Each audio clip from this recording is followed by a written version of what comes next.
Podcast. Lo mejor está por escuchar. La escóbula de la brújula. Podium Podcast.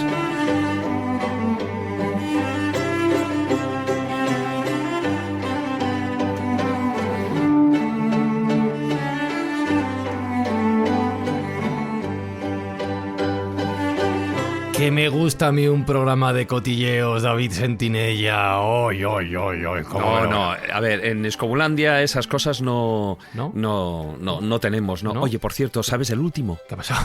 Luego te lo cuento.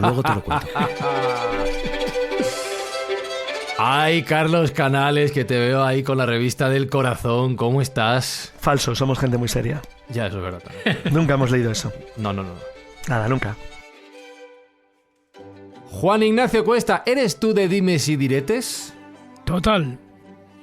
Total. Aquí cada vez.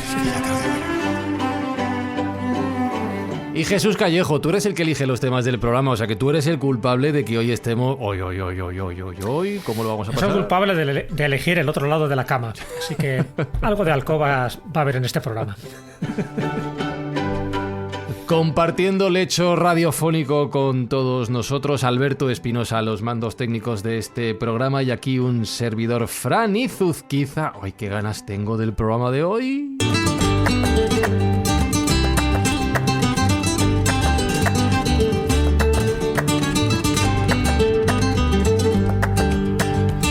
Hoy va a haber cotilleos para todas y todos. Vamos a hablar de hombres y de mujeres, y vamos a hablar con una mujer y con un hombre, en ese mismo orden. Para empezar, nuestra primera invitada es licenciada en Humanidades, profesora, apasionada de la historia y de la literatura, escritora, ya veterana en la escóbula de la brújula, autora de Damas de Corona y Alcoba, reinas, cortesanas, concubinas y favoritas que convirtieron el lecho en el centro del poder. Lo encontráis con la editorial Almuzara. Engel de la Cruz. ¡Ay, qué ganas tengo de hablar contigo hoy! ¿Cómo estás? Pues fenomenal. Lo que nos espera. Sí. No sabéis. ¿No sabemos? ¿Va a haber mucho ¿No cotilleo sabes? hoy? ¿Va a haber mucho cotilleo? Muchísimo. Bueno. Vamos, ni el Lola. Ya quisiera Lola. El Lola es una tontería al lado de todo lo que vamos a contar. Me encanta. Dicen que detrás de un gran hombre siempre hay una gran mujer. Quedaos con esta idea porque voy a elaborar un poquito sobre ella.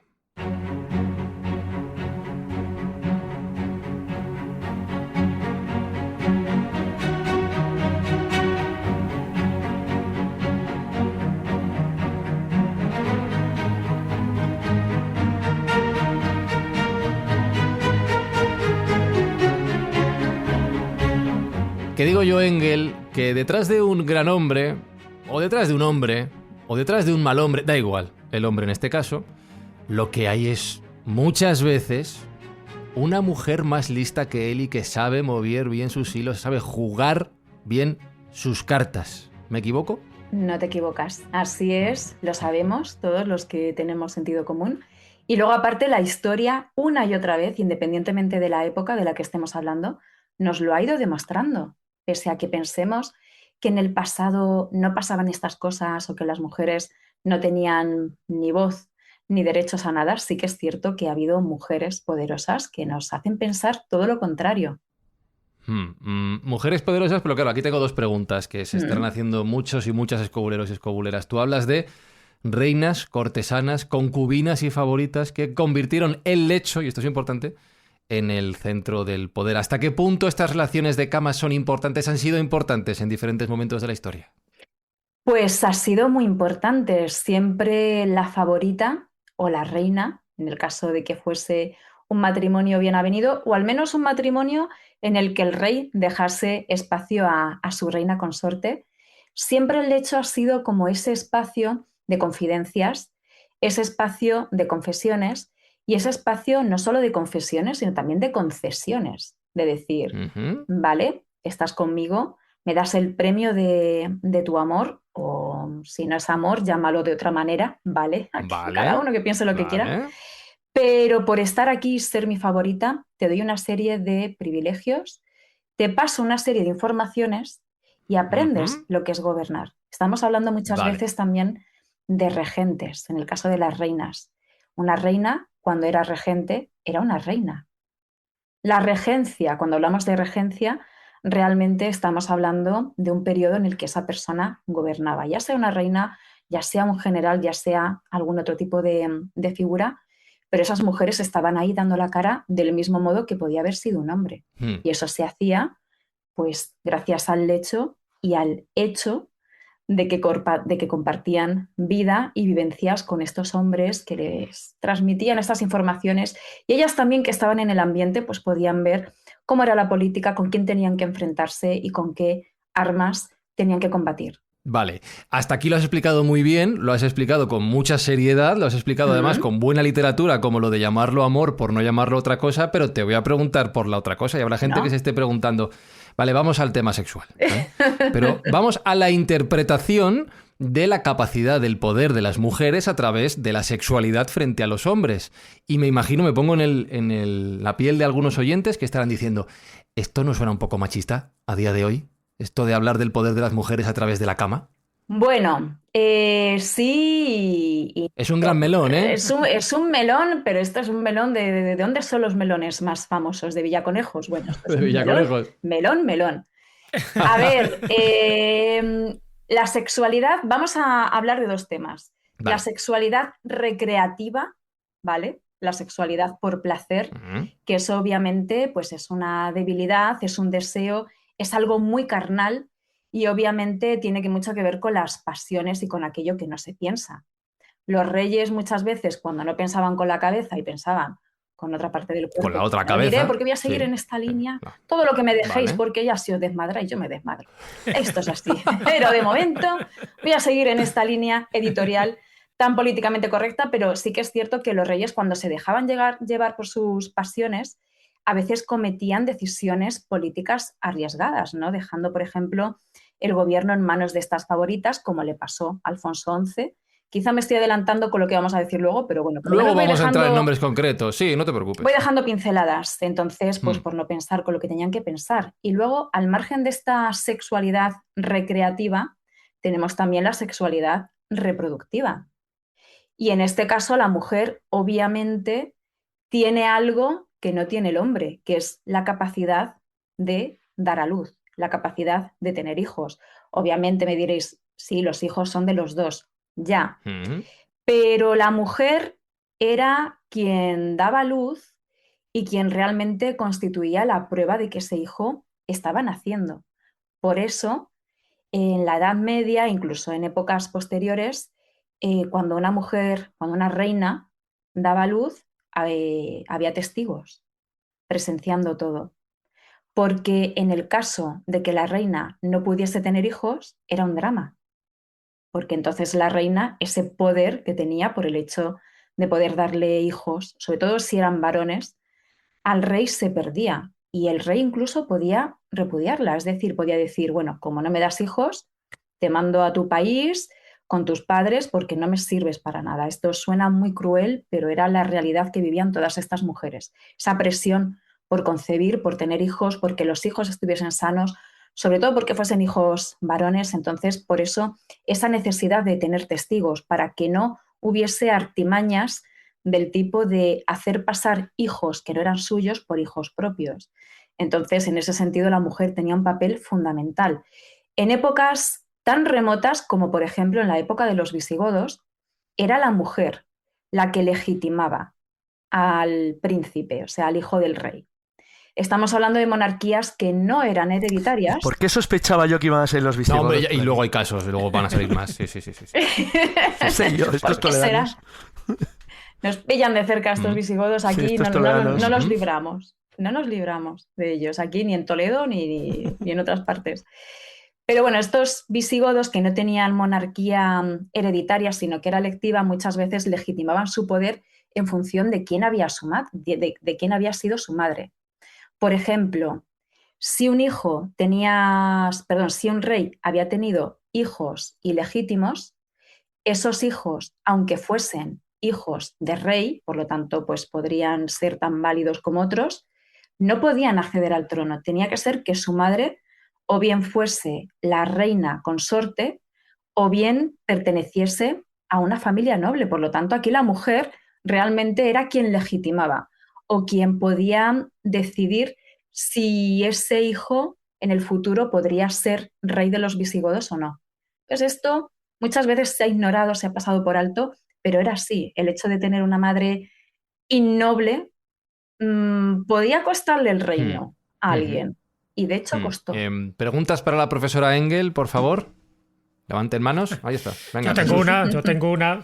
Además, me ha gustado mucho ese paralelismo que has hecho de la sexualidad reproductiva, que evidentemente correspondería a la reina, y la sexualidad recreativa, que debería corresponder posiblemente al amante, a la favorita o a la cortesana. Y tú en el libro tienes, en el prólogo, haces de yo la reina, haces ahí una especie como de visión retrospectiva y subjetiva, y en el epílogo dices yo la amante.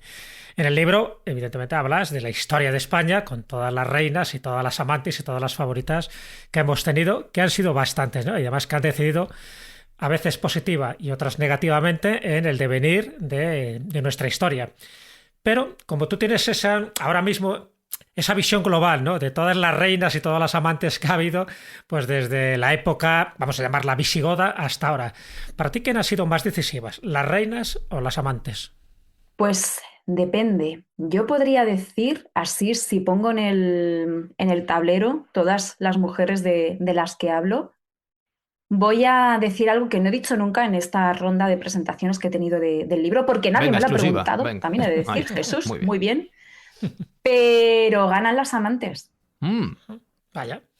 Ganan las amantes. Las amantes, de hecho, propiciaron el ascenso de 2 dinastías, el ascenso de los Trastámara por medio de Leonor de Guzmán, y en el caso de María de Padilla, afianzó también la dinastía de los Trastámara, porque estamos hablando de una mujer que fue tatarabuela ni más ni menos que de Isabel la Católica. Entonces, y las dos fueron amantes si no fueron reinas. Bueno, María de Padilla creo que también hablaremos. Bueno, fue reina post-mortem, si no me equivoco. Sí, murió y enseguida Pedro I, que fue quien la eligió como favorita, pues dijo que se habían casado en secreto, no se había enterado nadie, por eso era secreto, secretísimo, tan secreto que seguramente era mentira. Pero bueno, por tener como esa gracia con esa amante a la que tanto quiso, después de muerta, pues dijo que realmente había sido reina de Castilla y la hizo nombrar reina, una cosa muy macabra, ¿no? Es como la novia cadáver, literalmente. Y así fue. Entonces, por lo menos en lo que es la historia de España, ganan las amantes. Sorprendente declaración, ¿eh? Esto... Y además, en el caso de María de Padilla, ha traspasado nuestras fronteras, ¿no? Ya que has mencionado a esta mujer, cuéntanos un poco las connotaciones que tiene con ciertas religiones brasileñas como la Umbanda o el Candomblé. Pues tiene, sorprendentemente. Estamos hablando de una mujer del siglo XIV, una mujer castellana, ella además era de Palencia, pertenecía a la familia de los Padilla, que a lo mejor nos sonará a los que tenemos ahí gusto por lo comunero, nos puede sonar este apellido. ¡Ay, María Pacheco! La mujer María de Padilla. María Pacheco no tiene nada que ver en esto porque no fue ni amante ni reina, pero sí que es cierto que María de Padilla sí que tuvo un papel fundamental en todo esto. Sí. Y es más, que esto no lo he contado ni en este libro ni en el de Comuneros, porque esto es una cosa que me reservo para este tipo de ocasiones, pero el hecho de que María de Padilla fuese la amante favorita, no la única, pero la favorita de Pedro I, el Cruel o el Justiciero, ya depende de quién nos cuente la historia, propició que ella, que pertenecía a una familia hidalga, no excesivamente noble, era de una baja nobleza, rápidamente el rey quisiese recompensarla poniendo a su familia en posiciones de poder.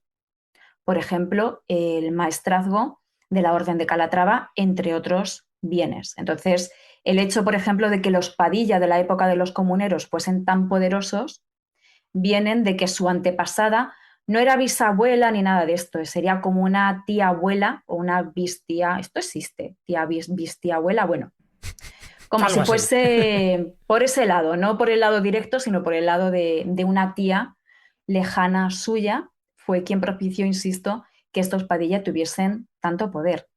María de Padilla vivió la mayoría de su vida como amante del reino como amante única, como ya he dicho.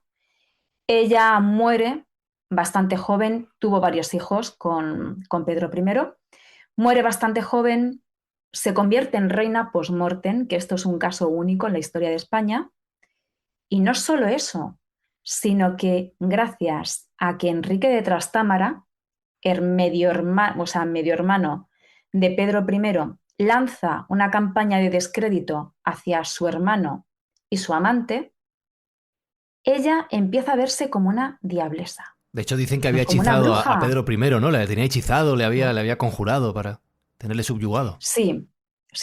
Digamos que la artimaña que había hecho con Pedro consistía, ni más ni menos, que bueno, pues en contactar con un brujo judío, porque en esta época lo que más se demonizaba, mujeres, hechiceras, judíos, todo entraba en el mismo saco, y si podíamos juntar todo, pues mejor. Más empaque le dábamos a la historia. Entonces, según la tradición, lo que había conseguido era convertir un cinturón que María de Portugal, que era la mujer legítima de Pedro I, le iba a regalar a su esposo, que ese cinturón, en el momento en el que él se lo iba a entregar a su marido, se convirtiese en una serpiente venenosa.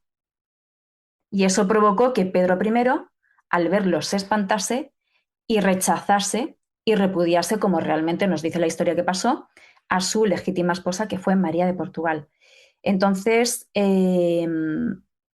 Blanca de Borbón. Blanca de Borbón. No me encaja. Perdón, lapsus. La esposa oficial, sí.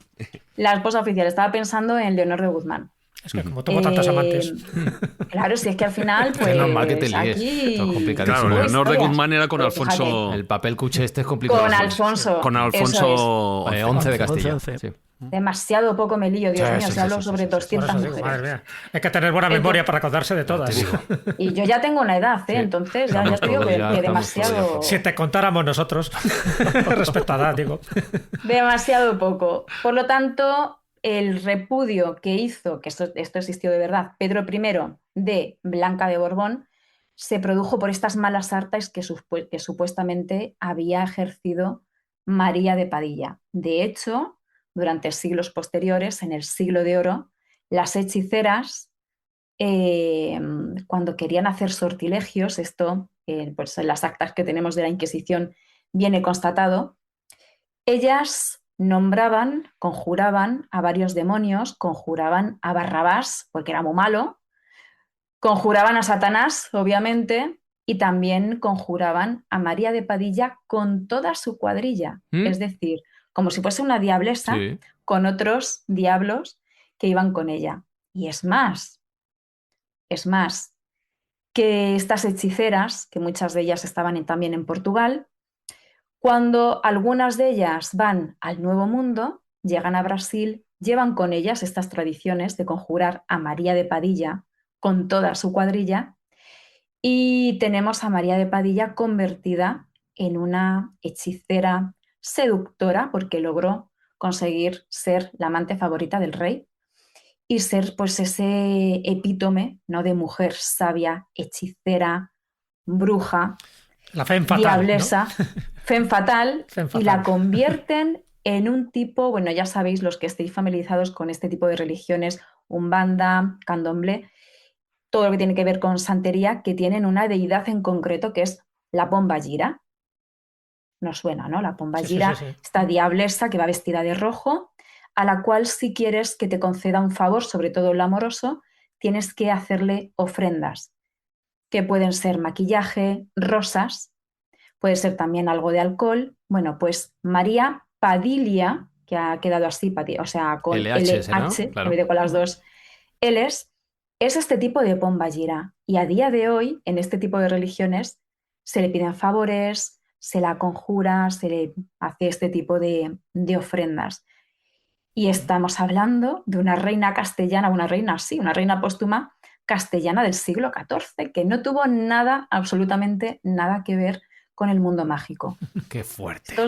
Decidme si esto no es extraño o no es extraño. Es que no es salseo curioso. Yo lo que quería decir es que esto da para 50 series de televisión o más. Ya ves. Sí. Además, esa mezcla fantasía, brujería, misterio, magia, poder. Por favor, es que tiene todo. Hemos empezado fuerte. Fantástico. ¿Cómo desperdiciamos de verdad nuestra historia a veces? Esto tiene un juego enorme. No, lo que quería comentar es que, claro, tú estás refiriéndote, porque es el contenido de lo que haces, sobre lo que era la estructura del poder nobiliario en la Edad Media, donde realmente, claro, fíjate que has dicho que para ti tiene más importancia si hubiera que colocar una balanza las amantes frente a las mujeres oficiales o a las reinas oficiales, y probablemente tienes razón. Pero lo que quiero decir con esto es que es asombroso porque lo que estás reivindicando, supongo que lo has hecho aposta, pero si no, está claro que lo estás haciendo de todas maneras, es el enorme poder que las mujeres tenían en la Edad Media castellana. Y española en general, en el conjunto de los reinos. Y eso es una cosa que a veces se olvida y que la gente desprecia, incluso ignora. Entonces, que muchas veces cuando se cuentan estas cuestiones sobre cuál es el origen del pasado español, a qué corresponde nuestra costumbre, nuestra tradición, yo no te hablo como abogado, que está claro que para mí, lo hemos hablado muchas veces Jesús y yo, el origen de nuestra sociedad y nuestra cultura se basa en 3 elementos fundamentales: la religión, la lengua y el derecho. Lo que rige tus costumbres, lo que tú hablas y piensas y lo que tú crees. Entonces, en ese sentido, está clarísimo que la Edad Media europea y española en concreto es de una riqueza y una fascinante y increíblemente original. Y sobre todo, ¿qué es lo que te iba a preguntar? ¿Tú no piensas que esto, desgraciadamente, para que lo lamentemos en las generaciones actuales y futuras, en gran parte se ha perdido? ¿Lo hemos olvidado? ¿No se enseña, no se educa, no se muestra? Nos hemos olvidado de ello, obviamente, claro, es porque terrible. Si preguntamos incluso a gente con estudios, gente que a lo mejor no ha entrado demasiado en la materia. Yo no estoy hablando de gente que... No. Gente incluso que ha estudiado en la materia. Si preguntamos primero por la opinión en general que tienen de la Edad Media, van a decir, bueno, la Edad Media era horrible, enfermedades, peste, fanatismo religioso, la gente no se lavaba, era pues como algo oscuro, ¿no? Además que siempre es como siglos oscuros. Cuando la peste negra, así. Todo asociado, sí. Claro, cuando no fue así. Y si preguntamos por estas mujeres, pues si realmente las mujeres pudieron tener algún tipo de poder, seguramente estas personas a las que preguntásemos nos dirían, obviamente ninguno, que estamos hablando de la Edad Media, ¿qué poder van a tener? Entonces, muchas veces sorprende cuando ponemos ejemplos, cuando tenemos que hablar de figuras tan importantes como fueron Urraca I de León, la primera reina de Europa, Qué fuerte es decir esto. Y esto pasó reina de Europa en el Reino de León. Por derecho propio, que es importante. Por derecho propio. Sí. En la Europa Occidental. Reina de León, de Castilla y de Galicia. Eso es, si la tuvimos aquí. Y no sé, bueno, este año que está siendo el 9º centenario sí que están reivindicándose su figura, pero hasta hace nada nadie sabía quién era. La reina Berenguela de Castilla, Berenguela la Grande. Otra de las grandes reinas que hemos tenido en la Edad Media. Por no hablar también de papeles secundarios, bueno, aparte de estas mujeres de las que he hablado, María de Padilla, Leonor de Guzmán, que es un poquito anterior a María de Padilla, también podemos hablar de mujeres importantísimas, como fue el caso de Urraca de Zamora, hermana de Alfonso VI, su gran consejera y una de las mujeres más poderosas del reino. Estamos hablando de la época de Alfonso VI, de la época del Cid. Estamos hablando de una época antiquísima. Esto generalmente a más de uno puede hacer que le vuele la cabeza, que diga cómo es posible que estas mujeres tuviesen tanta importancia hace tanto tiempo, pero eso obedece a esa omisión interesada que se ha tenido muchas veces de nuestro pasado o de este tipo de figuras. Y es sorprendente, porque cada vez más estamos reivindicando este poder femenino y estamos reivindicando estas figuras que fueron tan poderosas. ¿Por qué las omitimos tantas veces? ¿Por qué nos olvidamos? ¿Por qué se han olvidado en la historia? Yo personalmente no lo entiendo. Si tenéis alguna explicación, me encantaría escucharla, porque yo por más vueltas que le doy, no lo entiendo. Yo creo que está bien dejar esa pregunta en el aire para que cada escobulero o escobulera piense y reflexione. Tengo a Maese y a David con la mano en alto en clase desde hace un rato. Dejadme que ponga una musiquita de cotilleo y seguimos hablando.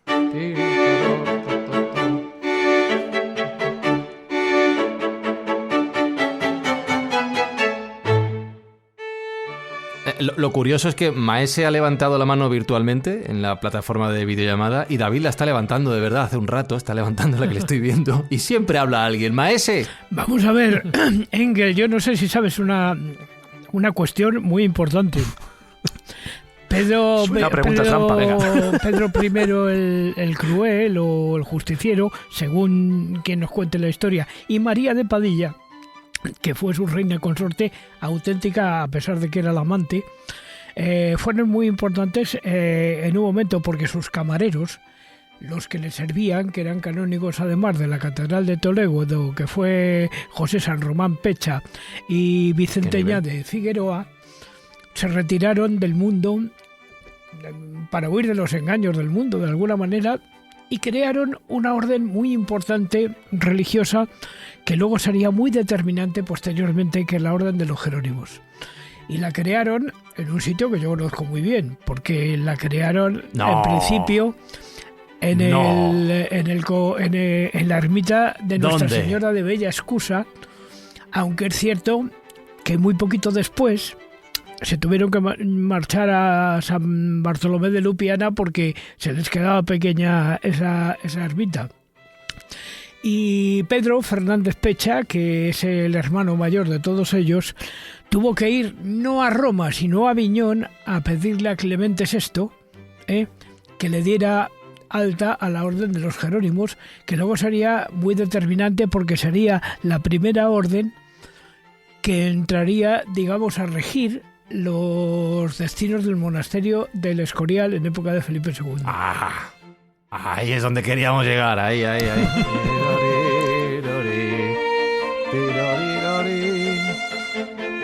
David Sentinella, háblame de líos de faldas, por favor. ¿Qué es lo que no, a ver, se ha estado hablando de María de Padilla y con toda la introducción, la cual me estaba también yo mordiendo la lengua porque aquí para el pedir la palabra está carísimo. Está caro el minuto. Está carísimo. Yo no sé por qué, no sé qué os pasa con el tema de hoy, pero... Están motivados. Pero fíjate, cuando estamos hablando de lo que también en realidad mueve el mundo, más allá de aquella distinción entre descendencia y sexo, que es algo que incluso hasta los árabes también han tenido muy... y sobre todo eso se vio, ¿no?, durante toda la Reconquista. David, lo de incluso entre los árabes... No, me refiero en cuanto a lo que dice el Islam. En cuanto, no, me da igual. A ver, estamos hablando de... Coño, que está escrito, es así. Más claro el agua. Pero... me refiero que estamos hablando evidentemente de aquellas mujeres, lo que siempre han movido es el dinero y el sexo, no nos engañemos, eso es lo que mueve el mundo, el dinero y el sexo.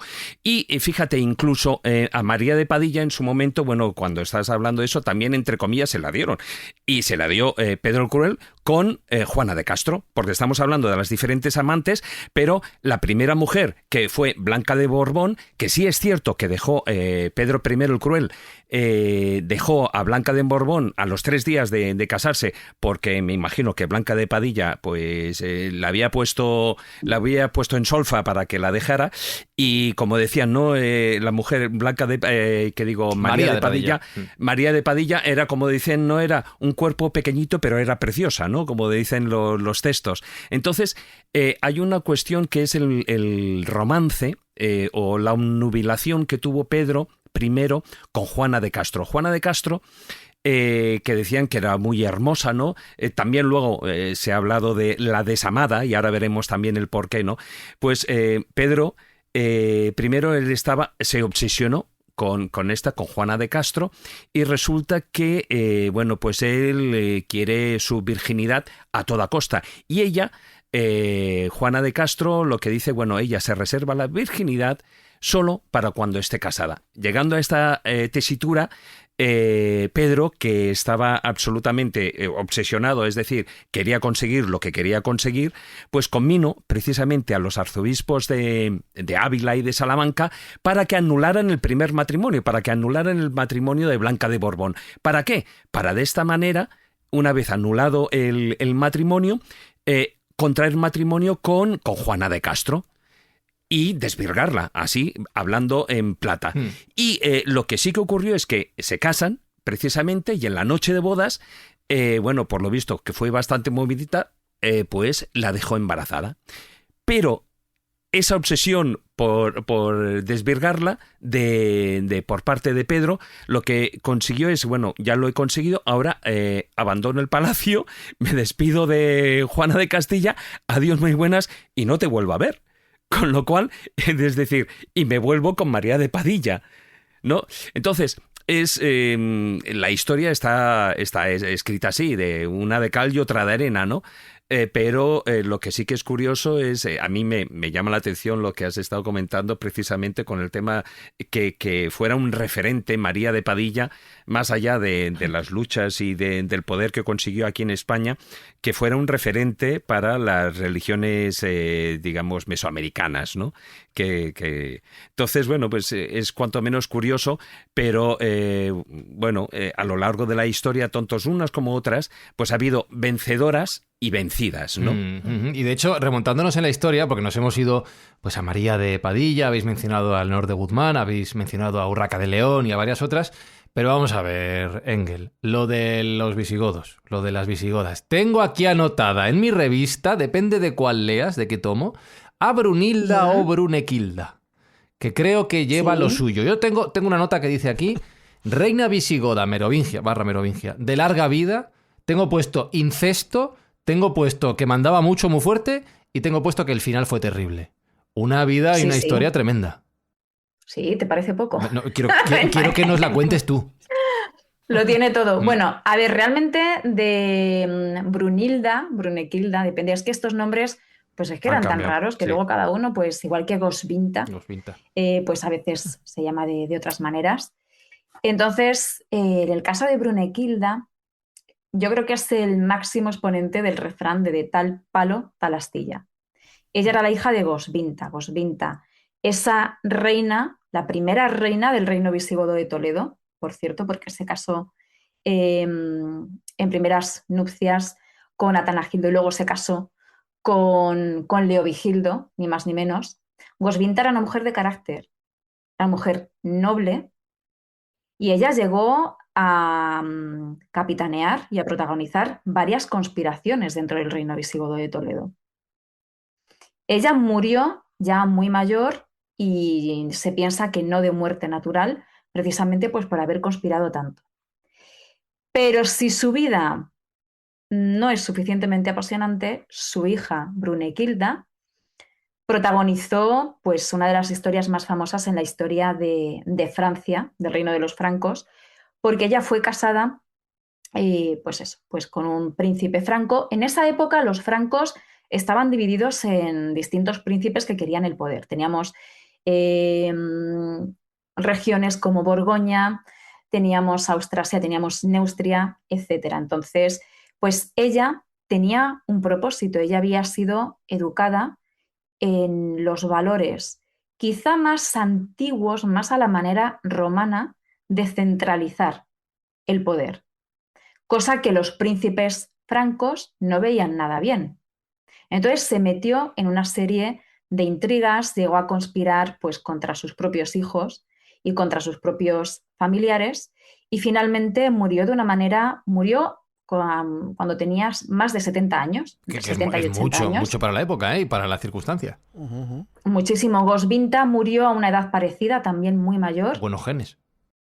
Ay, sí, buenos genes y mala hostia, de la expresión. Entonces yo a lo mejor iba todo de la mano. Entonces yo no quiero sacar conclusiones de cuál es la clave para vivir mucho, pero estas mujeres desde luego vivieron tanto porque eran de armas tomar. Y en el caso de Brunequilda había conspirado tanto, había tocado tanto las narices, se había constituido ella como un intento de ser ella reina única de todos los pueblos francos. Ojo, que no estamos hablando aquí de una cualquiera. Pues al final es vencida y su muerte es terrible porque además se trata de una muerte ejemplarizante y como todas las muertes ejemplarizantes son crueles. Entonces, según algunas versiones, después de 3 días de tortura y en los cuales no se murió, o sea, fijaos si era dura la tía, 3 días de tortura con más de 70 años y que no se moría. Pues al final aplicaron una solución más extrema que era, según unas versiones, la ataron a las crines a la cola de un caballo y la arrastraron pues ya hasta que se murió, o más cruel todavía, ataron cada una de sus extremidades, a respectivos caballos y tiraron. Madre y mía. murió de esa manera tan espantosa, como una manera de decir, vale ya, o sea, ya has conspirado, has matado a un montón de personas, y es la manera ejemplarizante que tenemos de que veas la muerte. Hija de Goswinta, insisto, un personaje también muy importante en la historia de nuestro país, y ella en Francia, madre e hija, por lo tanto, de tal palo, tal astilla. Pero en la nota que tengo aquí, lo del incesto, ¿esto es correcto? Puede ser, sí. A ver, el incesto era una acusación que siempre estaba ahí. Siempre cuando se intentaba, además, porque en el caso de Brunekilda sí que es cierto que sabemos que ella pues tenía muchas ansias de poder, pero ¿hasta qué punto conspiró tantísimo como se dice? No lo sabemos, porque muchas de las vidas de estas mujeres hay que tener en cuenta que nos llegan deformadas por las crónicas posteriores. Las crónicas posteriores, según quien nos lo cuente, generalmente quien nos lo cuenta es con el ánimo de que no quede bien, pues nos van a decir cosas que no son. El incesto siempre era la acusación más obscena que se podía hacer contra alguien.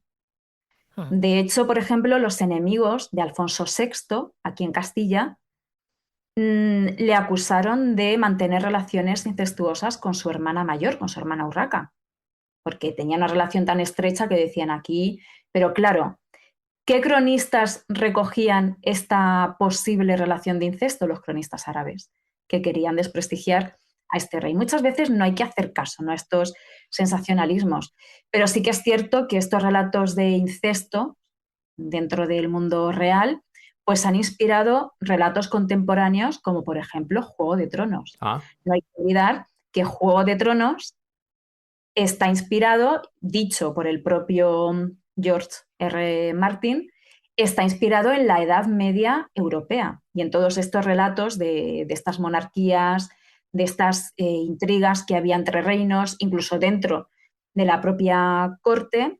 Y en Juego de Tronos, pues ya sabéis que hay un incesto que aparece recurridamente, de manera... repetida, recurrente. Da mucho juego, sí. Y eso, pues, se inspiró, insisto, pues en todas estas historias que circulaban de incesto, no solo en estos reyes en concreto, sino en muchísimos reyes de la Edad Media e incluso después. Sí, incluso aquí había una malísima también, la Fredegunda, que es al final la némesis de Brunekilda. Lo que iba a decir yo, la Fredegunda. Que la acusaron falsamente porque realmente era la otra la que había estado conspirando, de nombre impronunciable, desde luego. Pero, conspiraban las dos. Conspiraban, indudablemente. Las dos. Sí. Pero la otra, ¿cómo la llamáis? ¿Cómo se llama, Jesús? Fredegunda. ¿Cómo? Fredegunda, la reina de Neustria. Esa era franca, esa no era era su enemiga, pero no tenían ninguna relación entre ellas. Sí, era otro reino de la época de los merovingios, que estamos hablando ya un poco de la época de los merovingios, como bien decía Engel, pues había distintos reinos. Estaba, pues eso, realmente Brunekilda sería de Austrasia, claro, y su némesis, su archienemiga era Fredegunda, que era la de Neustria, ¿no? Era un poco pues la que al final conspira para que al final su hijo, Clotario II, es el que se encarga de, pues eso, de ejecutar, ¿no?, a esta mujer. O sea que aquí están todos los ingredientes también. Lo que habría que reivindicar, y siempre que hablamos de estas reinas visigodas, son estos nombres, ¿no? Porque fíjate ya los que hemos sacado, ¿no? Brunekilda, Goswinta, Fredegunda, pero habría que reivindicar a Hildoara, a Liujiboto, a Cisilo, a Igilona. Claro. O sea, que yo creo que estos nombres no se deben perder en el olvido, ¿no? No, no sé qué decirte. Pero nadie se atreve a ponerse nombre a su hija. Por lo que sea. Sin embargo, Leo Vigildo, oye, sí se puede. Bueno, y por no hacerle una putada. Así de claro. Claro, eso es. Claro. Sí. Engel, tú no eres muy partidaria, ¿no? Yo de este tipo de nombres, pues no. Yo estoy en contra del maltrato infantil en todas sus facetas. Y esto, pues obviamente me parece una forma de ello, por muy digno que pueda parecer. Igual que no me parece bien que se pongan nombres como Khaleesi o cosas así, ¿no? Pues con la fritada de turno que se ponga de moda. Me está recordando, tenemos un pequeño vídeo en las redes sociales de La Escóbula, preferentemente en facebook.com/La Escóbula de la Brújula. Twitter, Instagram o TikTok, @escobuleros, con Dani Gómez Aragonés, donde hace una encendida defensa de ponerles a los niños varones y a las niñas también nombres visigodos de la época. Voy a traer otros nombres. El Vigio. Pues también, por ejemplo. Y ese es el más fácil de todos. El Vigio, siempre el Vigio. Que Dani decía nombres mucho más difíciles. El más importante. Santo varón. También, bueno, voy a traer... Perico II, por ejemplo. Ese está mejor. Muy bonito, pero ese es Franco. No ese no falta que bien. nos diga la lista de los Reyes Magos. No, de hecho voy a cambiar de lado. Habéis hablado 2 veces, habéis hablado un par de veces del mundo árabe y quiero traer a la mesa los nombres de Tarub y de Sub, que además tiene cada uno una historia muy, muy curiosa. ¿Quién fue Tarub, por ejemplo, Engel? Que fue una mujer muy poderosa también. Tarub fue una de estas favoritas del harén. A ver, ya nos vamos a un mundo distinto, a una época distinta. Claro, nos vamos al mundo musulmán, claro. Sí. Nos vamos a una concepción distinta del mundo. Aquí, en primera instancia, los emires y luego los califas y luego los reyes que quedaron en el reducto del reino nazarí. Por temas de religión, ellos sí que es cierto que podían casarse N veces, ¿vale? Porque, bueno, pues podían tener varias mujeres, pero no era habitual que se casasen más de una vez, porque no lo necesitaban. Es decir, ellos podían tener una esposa oficial de cara, pues, por ejemplo, a asuntos políticos, por tener una gracia con la familia de la esposa, pero luego para tener hijos no necesitaban tener esposas legítimas, porque la legitimidad no estaba dada por el matrimonio, como el caso del cristianismo, sino por el hecho de que fuesen hijos de este emir, de este califa o de este rey. Eso es lo que daba la legitimidad. Eso quería decir que estos personajes podían tener no una mujer, 2, 3, sino un harén, que podían ser cientos de mujeres. ¿De dónde venían estas mujeres? Pues generalmente venían pues, de las guerras, de mujeres que capturaban como esclavas, especialmente por lo menos aquí en Al-Ándalus, las favoritas o las mujeres que más gustaban eran las vasconas, es decir, las mujeres del norte, porque generalmente presentaban unas características genéticas muy distintas, ¿no?, a las mujeres que venían pues, del norte de África. Generalmente tenían el cabello claro, los ojos claros también, y eso pues, le gustaba mucho a estos hombres. Tarub posiblemente, seguramente venía de este mundo. Ella era una de estas favoritas y llegó a tener una importancia tan importante. Ojo, quedas redundancia con eso. redundante. Quedas con la redundancia redundante. Lo has dejado muy claro. Muy bien, que fue muy importante. Bueno, aparte de construir una mezquita con su nombre, ella lo que consiguió fue legislar para que las hijas de estas concubinas tuviesen derechos también, al igual que los hijos varones, cosa que entonces no se contemplaba. Estas mujeres, estas concubinas del harén, eran esclavas, no tenían nada, no tenían ningún tipo de patrimonio. Lo único que podía salvarlas, en el sentido de que pudiesen tener algo para ellas, era tener hijos varones con el emir o con el califa de turno. En este caso con el emir Abd-ar-Rahman II, ¿no? Porque hay que ubicarla en esta época, ¿no? La favorita del harén. Eso es. Muy bien, Jesús. Gracias por la puntualización. No, porque digo, para ubicarla en un momento determinado, o sea, que estamos hablando de todavía cuando era Emirato Córdoba. Punto para Jesús. Eso es. Muy bien, Jesús. Gracias. Entonces, en el caso de estas concubinas, insisto, las amantes de los emires, aquí lo importante era que tuviesen hijos varones. Tener hijos varones convertían a estas mujeres en al-walad, es decir, madres de príncipes. Uh-huh. Y esto hacía que subiesen de estatus. Entonces, digamos que ellas iban ganando puntos, ¿no?, en una especie de competición entre ellas, y quienes ganaban eran las que conseguían tener hijos varones.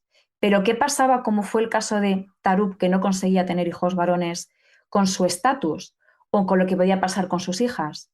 Que no tenían nada. Y esas hijas seguramente iban a formar parte del harén del próximo emir o del próximo califa. Y ella logró plantarse y logró conseguir leyes favorables para estas hijas. Es decir, que tuviesen patrimonio y que fuesen reconocidas y que tuviesen algo de dinero y que pudiesen defenderse en la vida. Y era una mujer de armas tomar, Tarub, que por cierto Tarub en árabe significa embeleso. Oh, vaya, qué bonito. Sí, porque le cerró la puerta, ¿no? al emir. Cuando él estaba ahí, quería desfogarse, creo que ella dijo, por aquí no pasas. Lo cual eso, en aquella época hay que echarle un par de bemoles y de ovarios a la mujer. Sí, el emir estaba tan locamente enamorado de ella que ella, en cierto modo, pues podía hacer con él lo que le viniese en gana. De hecho, una vez se enfadó con él, cerró la puerta, como bien ha dicho Jesús, y no quería abrir la puerta. Entonces, pues el emir, venga, a llamar a la puerta, por favor, abre, por favor, déjame entrar. Como Vilma en Los Picapiedra, igual, la misma escena. Vilma, ábreme la puerta. Si supieras con qué estaba golpeando la puerta. Este chiste no es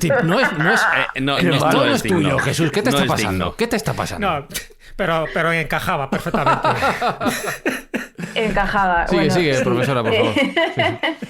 Bueno, el caso es que sea con lo que fuese que estuviese golpeando la puerta, vamos a pensar que fue con la mano, con los puños, pues no abría la puerta. ¿Cómo consiguió Abderramán que Tarub abriese la puerta? Colocando en el dintel sacos de dinero y joyas, de tal manera que cuando ella finalmente abrió la puerta, todo ese dinero cayó hacia ella y esas joyas.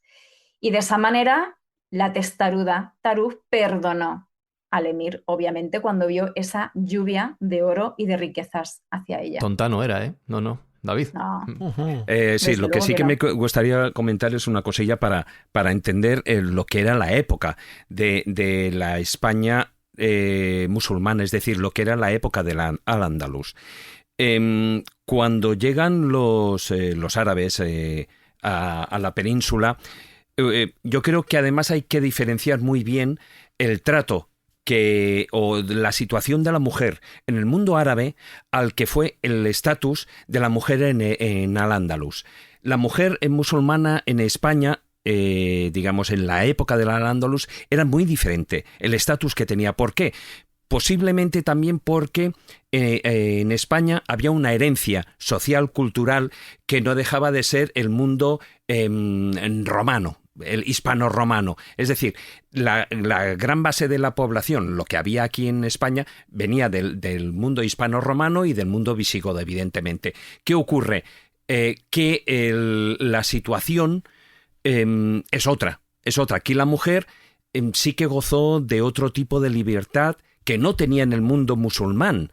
Sí es cierto que en el mundo árabe, entendamos, ¿no? La mujer sí que podía ser jurídicamente libre, pero siempre y cuando fuera la esposa y siempre y cuando estuviera enclaustrada lo que era en el gineceo, lo que era el harén, la parte femenina de la casa. ¿Por qué? Porque de esa manera ahí no podían entrar ni los amigos ni podía entrar nadie, y los hijos que concibiera la mujer pues tenían la total seguridad de que habían sido engendrados por el marido y no por otra persona. Entonces, de ahí también la importancia.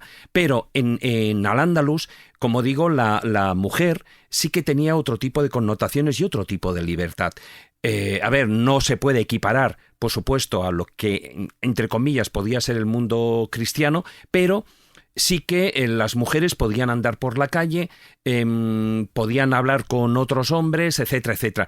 Y no pasaba nada, O sea, no tienen nada que ver, sobre todo, y es obvio decir que cuando hablamos de este tipo de programas siempre estamos hablando de que es muy malo el tema del presentismo, ¿no? De ver las cosas con los ojos actuales, lo que pasó, pues en ese caso, pues en el siglo VIII, ¿no? Que era la época de la Reconquista y la época de Al-Ándalus. Pero sí que hay que tener en cuenta que la mujer en aquella época en España, a pesar de ser musulmán, no tenía nada que ver con las libertades que carecían en el mundo árabe. Sí. Y dentro de este mundo del que no salimos todavía, te preguntaba por un segundo nombre, Engel, que es el de Sub. Has hablado que muchas de las amantes de los emires eran de origen vascón. Sub, tengo entendido que se llamaba Aurora, sí, porque también era vascona, y es la madre, nada más y nada menos, que de Almanzor. O sea que la historia efectivamente se va repitiendo. Claro. Sí, bueno, la madre de Almanzor No era. Ah, ¿no? No, Pues yo he leído eso. No, Aquí hay no salseo. era la madre de Almanzor. Fue quien propició que Almanzor llegase al poder. Claro. Vale. Pero la madre de yo Almanzor leí que era la madre. no fue. Vale, fíjate. Voy a tirar No la fue. revista esta. Fíjate. Fuera. Ya está. No me... Fue la madre de Ixam II, pero no la madre de Almanzor. A ver, la importancia igual de Suf. ¿Por qué nos reivindicamos a esta mujer? Con respecto a lo que decía David, por cierto, que me parece muy interesante, hay que tener en cuenta también que esta diferencia de libertades en el mundo de Al-Ándalus con respecto a la mujer, con respecto a estas favoritas, y lo que podía pasar, pues, por ejemplo, en Damasco, también viene determinado por el origen, como he mencionado antes, de estas favoritas, que era este mundo cristiano, este mundo del norte. Es decir, muchas veces estas favoritas no venían del mundo árabe, entonces ellas estaban acostumbradas a otro tipo de relaciones y muchas veces pues imponían pues, una forma de poder que se alejaba quizá de los preceptos más cerrados, más coránicos, más estrictos. Entonces imponían muchas veces pues esta visión.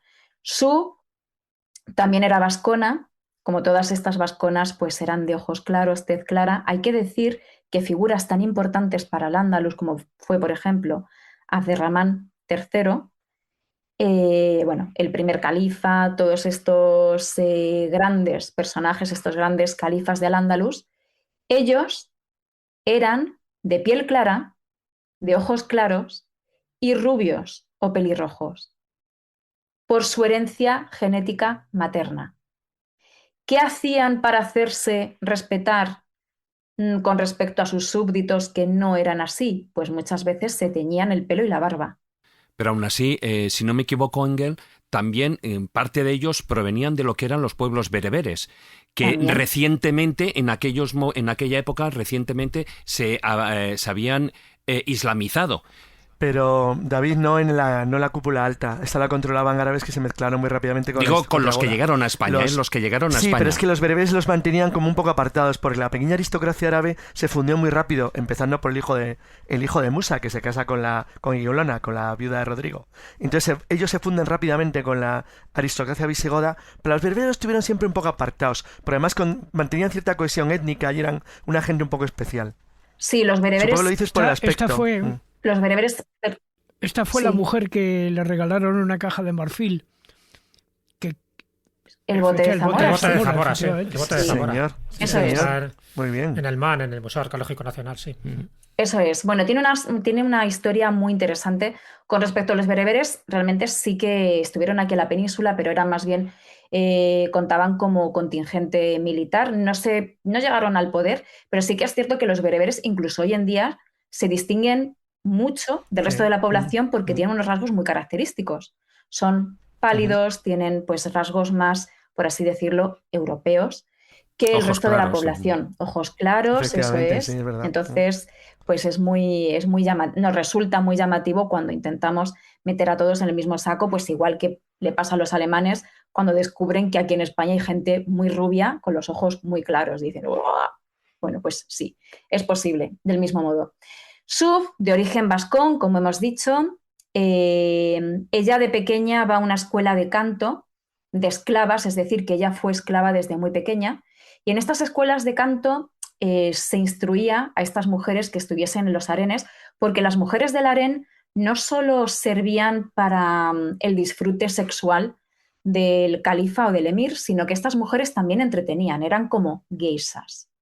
El concepto que podemos tener de una geisha japonesa, ¿no? Trabajadoras sexuales, pero realmente que también tenían pues esa función de entretener y esa función de tener una buena conversación, etc. Su llega al harén y llega al harén de un rey muy peculiar, que era Alakén II. Alakén II había llegado al poder cuando ya era bastante mayor, no se le había conocido relación con ninguna mujer y había ciertos rumores que decían que el hecho de que no se hubiese relacionado con mujeres tenían que ver con su orientación sexual. ¿Cómo se supone, según la tradición, que Sub conquistó a este rey, bueno, a este emir en este caso, Alakén? Pues de una manera muy peculiar y fue vistiéndose de hombre. Pero se supone que ella, Sub, se vistió de hombre. De hecho, según las tradiciones y las crónicas más exaltadas, ella salía a pasear vestida de hombre, se hacía llamar Chafar, que de hecho sí que sabemos que Alaquén sí que la llamaba Chafar, como mote cariñoso, que era un nombre masculino. Entonces, algo raro pasaba ahí, ¿vale? No vamos a juzgar. No vamos a juzgar el rollo que tenían, pero ahí había cositas. Yo estoy muy a favor del amor siempre, ¿eh? O sea, que adelante con ello. Sí, entonces no lo vamos a juzgar. Pues ya está, pues eran sus cosas. Vale. Y era una mujer también de armas tomar, como todas estas vasconas que llegaron a ser tan importantes en los harenes. De hecho, llegó a tener tanto dinero porque llegó a tener 2 hijos varones con este Alaquén, que en un principio no estaba muy interesado en el sexo opuesto, y llegó a tener mucho dinero, llegó a tener tanto dinero que esta esclava, que no tenía nada, no sabía cómo administrarlo. Entonces, decidió contratar los servicios de un tal Abu Amir, que era un joven que había estudiado leyes, que era muy espabilado y que sabía mucho de dinero, de poder. Y este Abu Amir, que nadie conocía, que insisto era muy joven, llega a la corte y de repente encandila a Sub. Se ve absolutamente subyugada. No vamos a decir si hubo algún tipo de relación entre ellos, pero lo que sí es cierto es que ella empezó a confiar ciegamente en él. Aquí es donde yo me he equivocado, efectivamente, había leído mal, no es que fuera la madre del Almanzor, sino que se rumorea que, a través de su hijo, que fue el heredero, hubo cositas con Almanzor. Sí, entonces se rumorea. Este Abu Amir logra tener cierto poder militar. Él creía ciegamente en el precepto de la yihad, en la Guerra Santa, y se va al norte a combatir contra los cristianos y ahí cambia su nombre y empieza a ser conocido como Al-Mansur o Almanzor. El invencible. Eso es. Entonces, ¿quién estuvo detrás del ascenso de este Abu Amir jovencito que no conocía a nadie en Córdoba? Pues la propia Sub. Ella quiso que a través de él se afianzase el poder de su hijo, de Ixam II, pero a Sub le salió muy mal la jugada porque no sabía lo ambicioso que podía ser este Almanzor. Y efectivamente, Almanzor, aunque no llegó a destituir nunca al califa Ixam II, sí que es cierto que da un golpe de estado, instaura una nueva dinastía que sería la de los amiríes, que sería la suya, y cambia este paradigma. ¿Qué pasa con Sub? Pues que al final ella muere en el significativo año del 999, fijaos qué año más justo, ¿no? Qué año más justo antes de que terminase el siglo. Y realmente ella muere resentida y ella muere con la sensación de que ha sido traicionada y de que se han tomado su confianza de una manera equivocada y de que ha propiciado que un tirano o que un dictador llegase al poder.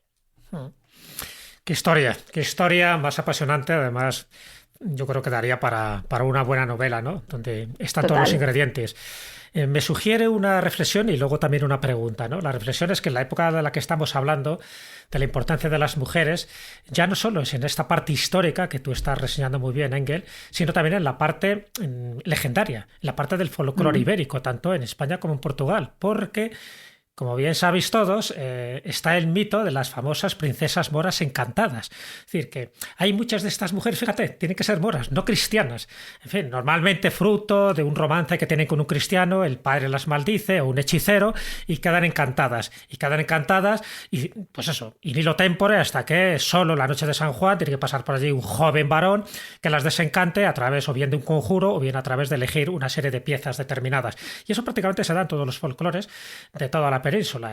Está la tragantía, por ejemplo, en la Sierra de Cazorla, en Jaén, que tiene estas mismas características, igual que pasa con las mouras en Galicia, ¿no? Entonces, bueno, me llama mucho la atención de que justo de este periodo, con el tiempo, surgen estas leyendas donde las moras, las princesas que están encantadas, están buscando ser desencantadas siempre en un día mágico como es la noche de San Juan. Y la pregunta que te hago, ya que estamos en este periodo, además en el califato, y no hemos mencionado todavía a Abderramán III, cuando alguien va, en fin, a Medina Zara, le cuentan una historia portentosa y muy romántica, ¿no? De que es un edificio, un palacio que se hizo por amor gracias a esta concubina llamada Zahara. ¿Qué hay de verdad o qué hay de mentira en esta historia que nos cuenta con tanta fruición? La historia es preciosa, la historia es maravillosa. El pensar que este Abderramán III, que por cierto, os tengo que decir que fue extremadamente cruel, rozando lo psicopático, con esclavos y con sus concubinas. Tenemos historias tremendas que no voy a reproducir por aquí, pero las podéis leer si buscáis. Pero, wow, cómo era este señor. Pues resulta enternecedor, ¿no? Pues que este hombre con estas tendencias violentas tuviese ese momento de pasión, ese momento de ternura hacia una de sus concubinas llamada Zahara. Bueno, pues no.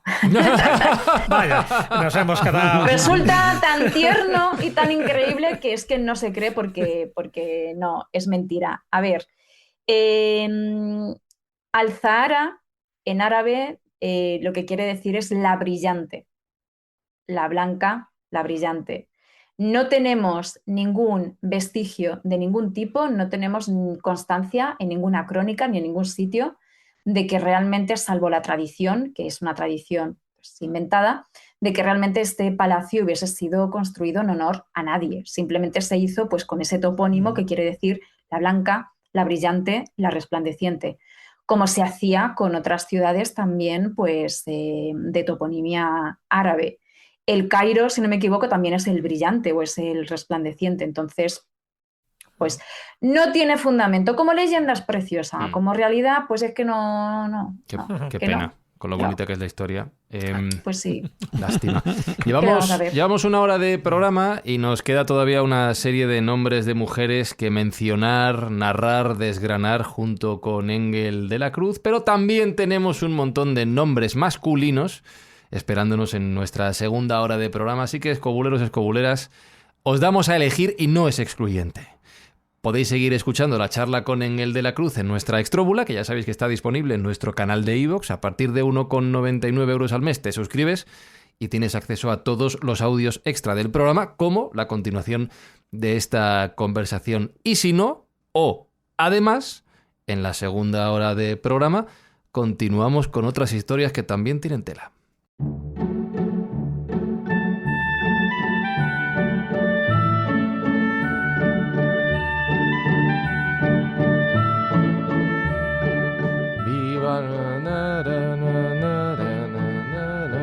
Viva nuestro conductor.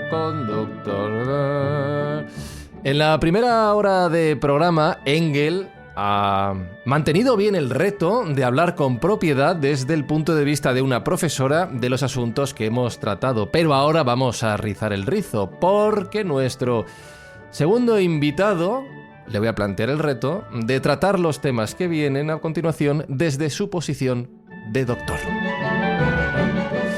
Hay una corrección, un lenguaje que hay que mantener en este programa, hablando como vamos a hablar de sexo, de problemas de salud relacionados con el ano y otros temas que, rozan la escatología, pero lo vamos a hacer correctamente. Como digo, nuestro segundo invitado es doctor alergólogo, amante de la historia, escritor. Ya nos ha visitado en Escobulandia, por ejemplo, para hablar sobre venenos, pero hoy nos presenta, y ahora vais a entender lo que decía, Historia de las partes bajas, anécdotas, curiosidades y misterios médicos de genitales ilustres, editado por La Esfera de los Libros. Doctor Roberto Pelta Fernández, le voy a hablar de usted para mantener esta corrección. ¿Cómo está? Pues bien. Yo de momento de las partes bajas bien. Empezamos bien. Me alegra saber esa puedes noticia. Sentar con tranquilidad, ¿no? Sí, ahí está sentado atendiendo la llamada de la escóbula. Venimos de hablar, como digo, de cotilleos de mujeres en la historia. Pero ¿y ellos también, los hombres, son protagonistas en la crónica rosa histórica? Bueno, aquí hay mucho protagonista, desde superdotados sexuales, como por ejemplo Fernando VII, Fernando VII, hasta el polo contrario, Carlos II el hechizado, que decían que tenía hechizadas las partes y por eso tenía impotencia, y de hecho pues con él acaba la dinastía de los Austrias en España, y ante la falta de descendencia entran los Borbones. luego también cosas curiosas, o sea, cómo el estreñimiento condicionó la vida de Lutero, el padre del protestantismo, o por ejemplo, cómo a un rey por fin le operaron de una fístula y le vieron las posaderas pues un montón de gente en ese acto. O sea que sí, y luego cosas inclusive curiosas, ¿no? Cómo coincidieron en 1878 en el mismo prostíbulo de París un famoso rey inglés y un gran artista del impresionismo que era Henri Toulouse-Lautrec. Sí, señor. Jesús, ¿por dónde quieres empezar? ¿Quieres que vayamos de... Vaya preguntas voy a hacer. ¿Quieres que vayamos de prostíbulos? ¿Quieres que empecemos hablando de anos? ¿Quieres que empecemos hablando de impotencia? No sé, ¿por dónde empezamos? A ver, me lo pones complicado porque todos los temas tienen su intrínculis y su mejunje. Así como Engel dejó la bandera bien alta, yo creo que ahora Roberto, yo creo que en parte nos va a hablar de penes que dan pena, pero pero si tenemos que empezar por algo, vamos a empezar... Sí. Es un tema, es verdad, escabroso, escatológico. ¿Por qué no empezamos por una cierta santidad? ¿Por qué, Roberto, no nos hablas de quién era Fiacro, San Fiacro? Porque yo creo que hay que empezar por ahí, santo, en fin, no solo patrón de la horticultura, sino también de ciertas operaciones que tienen que ver precisamente con eso. Perdón, ya digo, la primera pregunta es ¿horticultura de huerto o horticultura de orto? ¿De qué estamos hablando? Uno con H y el otro sin H, efectivamente. Pues por ubicarlo. Pero en este caso sí que está considerado como el patrono de la coloproctología. Y eso yo creo que el doctor Pelta lo debería explicar, y sobre todo cómo se le tiene que invocar en los momentos en los que uno a lo mejor pues en el servicio tiene bastantes problemas para evacuar. Y además, como él bien decía al principio, muchos de los personajes ilustres, históricos, padecieron esta enfermedad y no cabe ninguna duda que esta enfermedad o esta dolencia les condicionó para sus batallas o para sus obras literarias o incluso también para su reforma protestante. Así que, don Roberto, todo tuyo para que nos hables de quién era San Fiacro y las secuelas de San Fiacro. Bien, pues nos tenemos que situar en la Edad Media. Mira, aquí estoy viendo a Carlos. Nos tenemos que situar en la Edad Ha oído hablar de Fiacro y se ha manifestado. Y entonces este era un ermitaño de origen irlandés, ¿no? Que recala en Francia. De hecho, cuando la gente coma queso de brie, pues se puede acordar de San Fiacro, porque bueno, pues se instaló en esa zona de Francia, ¿no? Y es una época en el pasado donde había muy pocas soluciones científicas para las enfermedades. Pensemos que ha habido reyes, hemos tenido varios casos en España, que cuando se ponían muy malos, ¿no? Pues les traían a su cama, por ejemplo, la momia de San Isidro, ¿no? Y se la ponían en la cama a ver si obraba el milagro, ¿no? Claro, pensemos cuando don Carlos, el hijo de Felipe II, pues se cae por unas escaleras en Alcalá de Henares, tiene un traumatismo cráneoencefálico importante, avisan a los médicos más notables de la época como Vesalio o Paré, y resulta pues que le traen a la momia de Fray Diego de Alcalá y se la meten en la cama. Claro, si ya estaba un poco conmocionado, el susto debió ser muy grande, ¿no? Ya te digo. Y entonces esa tendencia a la agioterapia, es decir, a buscar la curación invocando a los santos, pues también afecta al campo de las almorranas, de las hemorroides, y aquí tenemos a San Fiacro. Entonces, bueno, pues la gente se encomendaba a él. Inclusive, pues se crea una leyenda de que la piedra en la que estuvo esperando sentado el juicio divino se ablandó al recibir el peso de su cuerpo, y entonces los que en esa zona de Francia se sentaban en la piedra podían obtener la curación de las hemorroides. Fijémonos qué carga de superstición. O sea, que es una especie de lugar de peregrinación pues, para curarte los problemas del culo. Para sentarte en la piedra. Esta es la piedra deformada ya, ¿no? De los millones de personas. Ya ves. Sí. Espero que la gente se siente con pantalones, porque si no tenemos un problema. Es más, esto creaba una parafernalia, porque Enrique V de Inglaterra, que nace en 1386, viaja con su séquito hasta la abadía de San Fiacro a ver si le pueden curar un problema de hemorroides. Bien. Sí. Bueno, hay un pequeño detalle, aunque se sale del tema del sexo, pero aquí en España tenemos también otro caso. No, si con el sexo no hemos empezado. No. Estamos hablando de otras cosas. Pero fíjate, aquí en España tenemos el caso, lo estuve visitando, lo conozco, en la zona de Vizcaya, el Corpus Santue, el Cuerpo Santo, que está en una ermita en Nerrigoitia. Y resulta que ese santo tiene, está momificado, evidentemente, es un cuerpo momificado. No se sabe exactamente quién fue, pero tiene la virtud de curar los problemas del habla. Entonces, todos los niños de la zona incluso, pero también venían hasta del extranjero, ¿no? Que tenían problemas de habla, tartamudez, o que eran pequeños y no terminaban de hablar bien, etcétera, etcétera, los llevaban donde el santo. Entonces, aparte de dar las 3 vueltas a la ermita, sino que les ponían, del santo tenía la manopla, lo que era la mano la tenía extraída del cuerpo y la tenían, digamos, en un guante de plata. Y entonces se les daba a besar a los niños, se les daba a besar la mano incorrupta del santo. Os podéis imaginar, yo no sé si hablarían a partir de entonces o callarían para siempre, pero imaginaos. Me está recordando un chiste muy antiguo, eso al susto. Los niños. Sí. Famoso chiste de sordomudo, me parece muy parecido.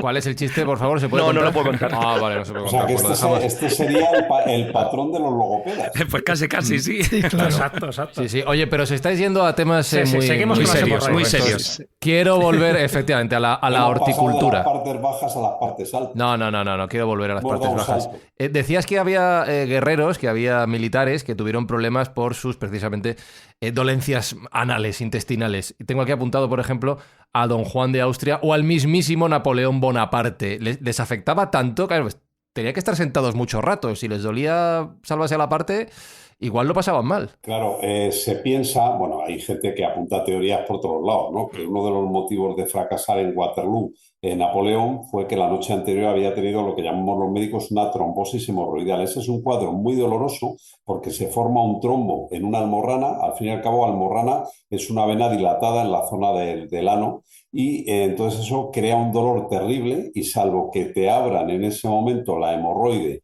que duele tanto que a veces al enfermo le da igual que le pongan anestesia porque hay que sacar el trombo y entonces claro, eso fue muy doloroso para Napoleón, que parece ser que desde joven arrastraba problemas de estreñimiento y claro, pues al día siguiente no puede montar a su caballo para ir a la batalla en primera línea, como lo solía hacer, ¿no? Uh-huh. También parece ser que le ocurrió en la batalla no solo de Waterloo, sino también de Borodino, ¿no? Y yo me imagino lo que debe ser tener por la noche anterior un dolor terrible y al día siguiente tener que subirte a tu caballo, y eso que él era un buen jinete, con lo cual si era un buen jinete, imaginemos cómo tenía castigadas las hemorroides de esas largas travesías a caballo, ¿no? Y esa presión en la zona. Y en el caso de don Juan de Austria, pues curiosamente muere en Bélgica en un campamento militar porque en lugar de aplicarle sanguijuelas, que es lo que se hacía en la época, para un montón de dolencias. Sí, pero me estás diciendo que se aplicaban sanguijuelas también en... Sí, en la salida de la cueva. En la zona ahí. Entonces parece ser, según dicen los médicos de la época, que ahí le pegan un lancetazo, es decir, porque estamos hablando de una época donde muchos de los médicos en realidad eran cirujanos barberos y se desangra. Otro de los puntos que tratas en el libro, y esto ya sí que alude cerca de tu condición de médico, Roberto, es la combinación fatal entre hemorroides y partos, que es algo que suena medio de broma, pero que ha sido un problema de salud serio para muchas mujeres en la historia. Sí, efectivamente. De hecho, es el capítulo más breve del libro, porque ocupa una página, ¿no? Pero a veces se da esa concurrencia fatal. Muchas mujeres se enteran de que tienen hemorroides después de los partos, ¿no? Y ahí cuento el caso de una reina, Constanza Manuel de Villena, que fallece en el parto y en parte se piensa que porque hubo una hemorragia por las hemorroides. Lógicamente en estos casos siempre va a haber un poco la leyenda y por otro lado la realidad, ¿no? Para situarnos un poco, esta era la esposa de Pedro I el Severo, que a su vez tenía una amante muy famosa que era Inés de Castro, ¿no? Y entonces efectivamente esta mujer muere con 29 años en Santarém, ¿no? Y se piensa que a lo mejor pudo desangrarse no solo por el parto, sino por las hemorroides. Lo que es sorprendente cuando repasas la historia en mundial y la historia de España, los jóvenes que morían las reinas. Pero pensemos, por ejemplo, que es sorprendente. Yo este libro creo que es un homenaje a los pacientes, a esos sufridores en el pasado, cuando la medicina tenía pocos medios y se enfrentaban a dolencias graves con un dolor insoportable sin ningún tipo de anestesia. Y pongo un ejemplo, para no enrollarme, de María Isabel de Braganza. Estamos hablando ni más ni menos que la fundadora del Museo del Prado, segunda mujer de Fernando VII, que se muere en el Palacio Real de Aranjuez porque los médicos ven que el feto está muerto y la practican una cesárea y no se dan cuenta que ella todavía no está muerta. Entonces hacen la cesárea en vivo y esta mujer se muere desangrada con 20 y tantos años. ¡Qué horror! Pero es que además, en el caso de Fernando VII, y viene muy al caso de las partes bajas, él tenía una macrofalosomía, tenía un pene enorme, tan grande que cuando llega la tercera mujer, María Josefa Amalia de Sajonia, tienen que los médicos que inventar, pues digamos, para entendernos, una especie de donus, un cojín agujereado para interponerlo entre la vagina y el pene. Entonces, muchas de estas mujeres ya tenían lesiones genitales, imaginemos la que se montaba cuando llegaba al parto. De hecho, aprovecho para decir que si os habéis quedado con ganas de más de la charla de Engel, del tercer antebrazo de Fernando VII, y es literal la palabra antebrazo, nos habla Engel en la extróbula que tenéis esperando ya en nuestro canal de iVoox. Antes de empezar a grabar, he recibido un WhatsApp de Jesús Callejo que dice: oye, ¿puedes poner el himno del Reino Unido? Digo, voy a buscar en la famosa librería musical si está el himno del Reino Unido, y no sé para qué, pero lo he encontrado, así que yo soy muy buen mandado y lo voy a poner.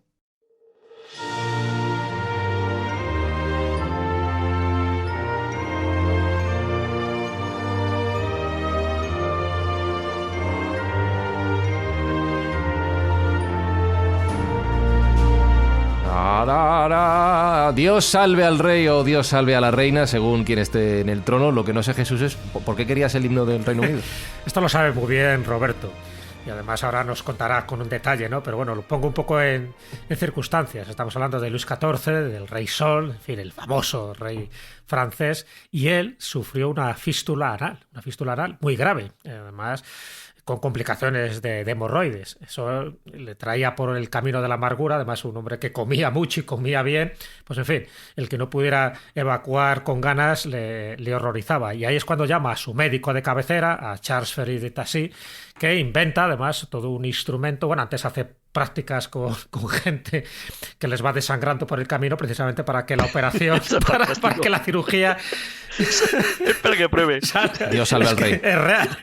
Para probar con éxito, hombre, cargarse a un rey, al rey de Francia, era complicado. Claro. Y la cosa funcionó bien, y claro, pues por allí estaba Jean-Baptiste Lully, que hizo un himno, y ahí lo dejo, ¿no? Esta es la introducción, y Roberto continúa un poco para cómo luego esto se convierte en el himno del Reino Unido. Claro, situémonos en la época, ¿no? Bueno, es una época de cirujanos barberos. De hecho, Charles-François Félix de Tassy era un cirujano barbero. Lo que pasa es que fue tal éxito la operación de la fístula del rey que, bueno, le dio tierras, se hizo un hombre muy rico y consiguió que le llamaran solo Félix. Ya le conocían como Félix en Francia, ¿no? O sea, alcanza un grado de una fama tremenda. Pero vamos al hecho. Para operarle, él, como decía Jesús, ensaya, pues yo tengo recopilado el libro, 75 prisioneros, varios campesinos. Imaginemos a este señor yendo por los campos: oiga, ¿quiere usted colocarse en posición para que hagamos una prueba, que es que tengo que operar al rey? Y entonces, cuando pasan meses y lo ensaya, pues ya llega la operación. El rey, desde luego, debía ser muy sufrido, porque aquello dura un poco de tiempo, y le dice de repente a Tassy, ya hacia el final, dice: oiga, ha terminado, dice, acabe y no me traten como un campesino. No me traten como un rey, quiero comportarme como un campesino, ¿no? Y bueno, pues es tal el éxito que se pone de moda, alucinante, entre los aristócratas operarse de la fístula. Vamos a aclarar que una fístula es una comunicación entre dos, un acceso de pus tiene una salida del pus, ¿no? Que es un túnel, ¿no? Entonces es una comunicación, es un túnel entre dos zonas, en este caso el ano y la piel, ¿no? Y se pone de moda gente que no tenía nada en esa zona. Oye, ¿no? podríamos hacerlo entre los cantantes de reggaetón, por ejemplo. Claro que, sí. Que se pusiera de moda el operarlos a todos. El culo y la garganta, no te fastidia. Por ejemplo.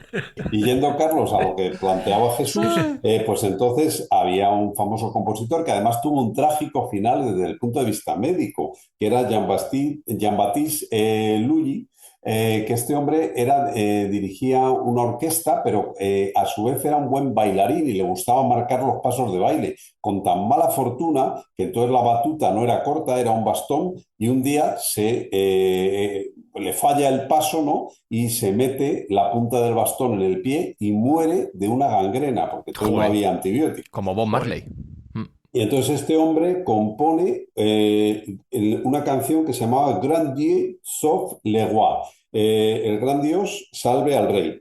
Y eso se convierte en el himno de la monarquía hasta la llegada de la Revolución Francesa. Y pasa por allí, pues, uno que tenía buen oído musical, que se llamaba ni más ni menos que Händel, y cuando llega a Inglaterra, con esa música compone lo que hoy es el himno británico, Dios salve al rey. En 1714 para Jorge I de Gran Bretaña. O sea que ese es el origen del himno británico. ¿No os animáis a operaros de la fístula? Bueno, primero que lo prueben otros. Los de reggaetón. Yo he sugerido a quién. Yo he sugerido. Haz una lista, Carlos, y ya lo vamos a preparo. Claro, voy ahora mismo a la escalera musical y lo preparo. Vamos a pasar de lo que es la zona baja trasera, si os parece, a la zona baja delantera, porque allí también han pasado cositas que vamos a contar.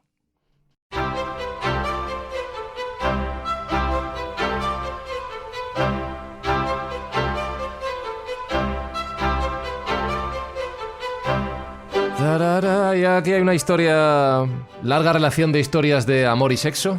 No sé cuál predomina sobre las dos. Vamos a empezar hablando, yo creo, de Juan XII. Me gusta Juan XII, el Papa Juan XII. El Papa fornicario, con eso ya creo que lo explico todo. Roberto, este señor, voto de castidad, entiendo que si lo hizo se lo saltó a la torera, porque ganarse ese mote tiene mérito. Pues sí, la verdad que tiene mérito. Tenemos que situarnos en una etapa. Él nace en el año 900, su reinado como papa es de 955 a 964. Es el más joven de la historia que llegó a ocupar el trono de San Pedro. Se le apodaba el Papa Niño. Y, hombre, la fama de él no era muy buena, porque fíjate que violaba peregrinas en San Pedro, en su residencia pululaban prostitutas e eunucos, que por cierto los eunucos también ocupan un par de capítulos de este libro. Fue acusado de adulterio, asesinato, incesto. Y, vaya joya. En fin, una auténtica joya, ¿no? Y llega un momento, pues, que un marido supuestamente cornudo le mata de un martillazo. ¿Cómo? Sí. ¿Qué pasó? ¿Cómo de un martillazo? Pues, ¿Le pilló? Pues, hombre, que va por él y se le carga con un martillo de un golpe en la cabeza.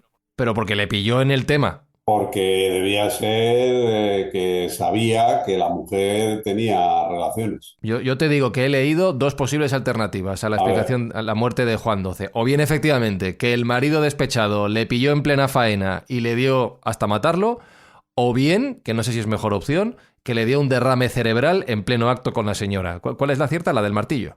No lo sabemos. Efectivamente, mira, has traído a colación un tema interesante. En la portada de este libro figura en la historia de las partes bajas Catalina de Rusia, de la cual también se han vertido una serie de infamias y de mentiras, como por ejemplo que tenía relaciones sexuales con un caballo y que como consecuencia de una relación con un caballo fallece. No, se piensa que muere también de una apoplejía, que es el término que damos los médicos a la hemorragia cerebral. Pero sí, también esta mujer evidentemente tuvo muchos amantes, pero de eso a que tenía esa zoofilia, pues hay una gran distancia. David, nos decía Engel que también esto es un poco la leyenda negra que se crea por parte de los enemigos de los reyes o de las reinas, en este caso. Claro, a ver, hay casos que sí que, están bastante bien documentados y lo conoce el doctor Roberto, como Félix Fauré, ¿no?, que fue el presidente, pero hay otros casos como este, como el de Juan XII, que yo creo que entran también en los casos de propaganda política, ¿no? Es decir, hay casos hoy en día, casos que son modernos, que sí que pueden ser pues por infartos, algún tipo de hemorragia cerebral, ¿no? Pero yo creo que sobre todo en todos estos casos antiguos, que además es muy difícil a día de hoy, estamos hablando de, fíjate, el Papa murió en el año 964, estaba comentando. Entonces, yo creo que en esos casos se mezcla también una parte muy importante que es la crónica, mezcla lo que es una parte moralizante de aquellos momentos en el que intentaba, digamos, decimos, bueno, pues todos a lo largo de la historia pues han tenido amantes, han tenido, cuando no eran mujeres eran quienes les cuidaban, y si no eran niños, y si no eran otros efebos, ¿no? Entonces, la historia está llena, y desgraciadamente la historia del Vaticano, de las religiones, sobre todo del papado, pues está lleno de ese tipo de historias. Yo creo que también, como digo, hay una cuestión moralizante en muchas de ellas. Pero sobre todo en esa época, no olvidemos que claro, estoy hablando de aquella época, claro. En Pornocracia, que era el siglo X. Es que ayer era un puterío absoluto, es verdad. Totalmente. Es una realidad. El Vaticano fue de las peores etapas en las que tuvo, porque acordaros que este papa fornicario, Juan XII, era el nieto de Marocia. Marocia era el amante del papa Sergio III. Es decir, el siguiente papa, que fue Juan XIII, al final muere también asesinado por un marido engañado. Es decir, que estamos hablando de una época, ese siglo X, que fue terrible para la historia del papado, porque no solo los papas, imaginaros también obispos y cardenales que utilizaban el fornicio como una herramienta habitual para ellos. Pero y eso Jesús, es que se iba a acabar el mundo, ¿qué más daba? Ya, pero eso generó que hubiera muchas herejías y sobre todo que se pensara que ese no es el cristianismo, el catolicismo auténtico. Claro. Es decir, que de ahí viene gran parte de la leyenda negra que tiene el Vaticano.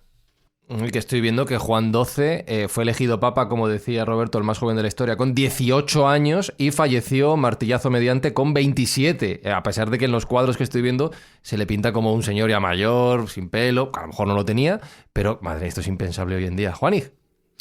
Pues mira, el tema del papado, de sus enfermedades y de sus vicios, yo lo conozco bien porque cuando hice el libro La vida secreta de los Borgia, estuve viendo que los papas renacentistas tenían cada historia. No voy a nombrar a ninguno. Bueno, el más famoso, lógicamente, fue Alejandro VI, que Papa Borgia, que era amante de Vanosa Dei Catanei. De hecho, tuvo con ella 7 hijos.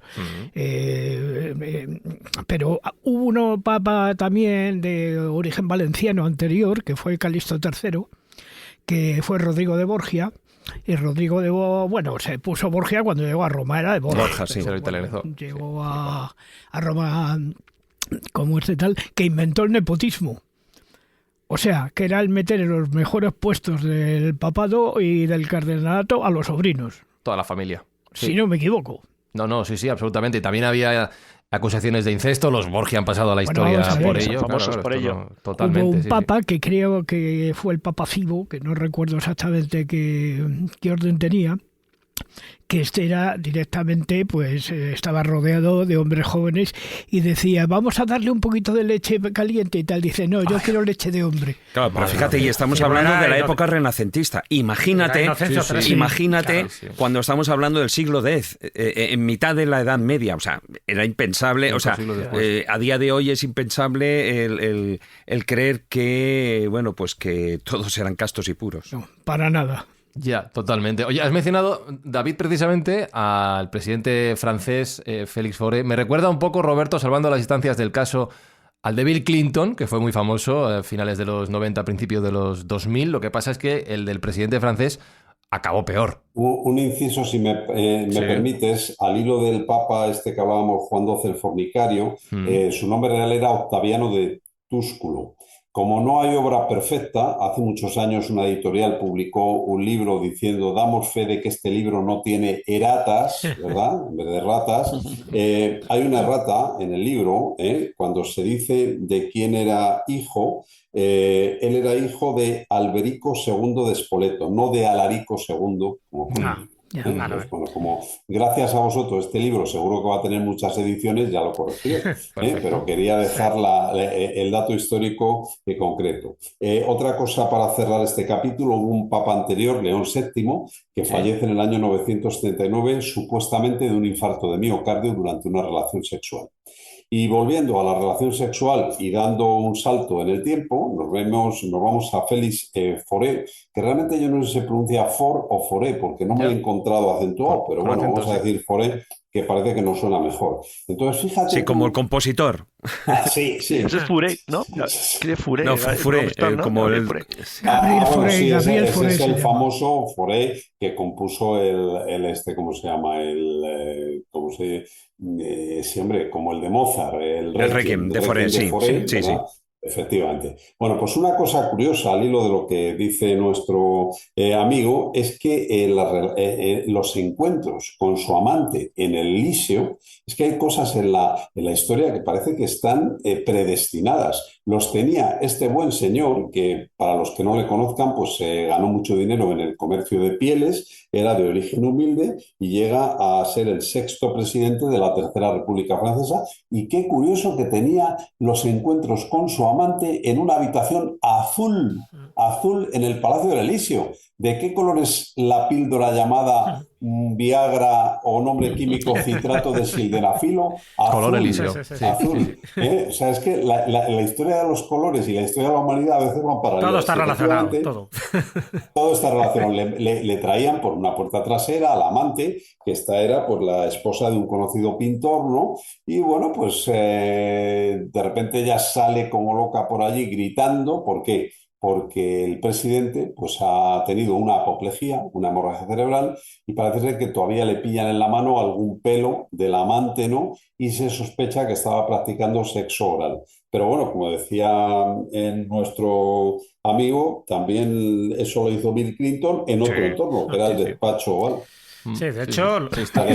Oval y oral, ¿no? Una tal Mónica Lewinsky. ¿Cómo nos gustan los juegos de palabras? Pero fijaros, eso antes era más difícil de comprobar. A día de hoy, yo qué sé, tenemos hasta en Rockefeller, Nelson Rockefeller, que falleció en 1979, que precisamente a día de hoy se sabe que que falleció precisamente realizando el acto en un encuentro íntimo, ¿no? Muerte dulce. Que muerte dulce, digo. Sí, muerte dulce. Hombre, luego también otros están aquellos que son los de la asfixia autoerótica, ¿no? Como David Carradine, el pequeño saltamontes, ¿no? Del Kung Fu, que bueno, pues también le pillaron, bueno, a ese se autopilló infraganti, sí. Totalmente, pues ahora que mencionas esto, también mencionas el caso en el libro, Roberto, de un músico que hizo un David Carradine, pero que no lo hizo solo. David Carradine estaba solo, se supone, pero este músico tenía a alguien a su lado. Sí, este músico es un músico que nació en 1730.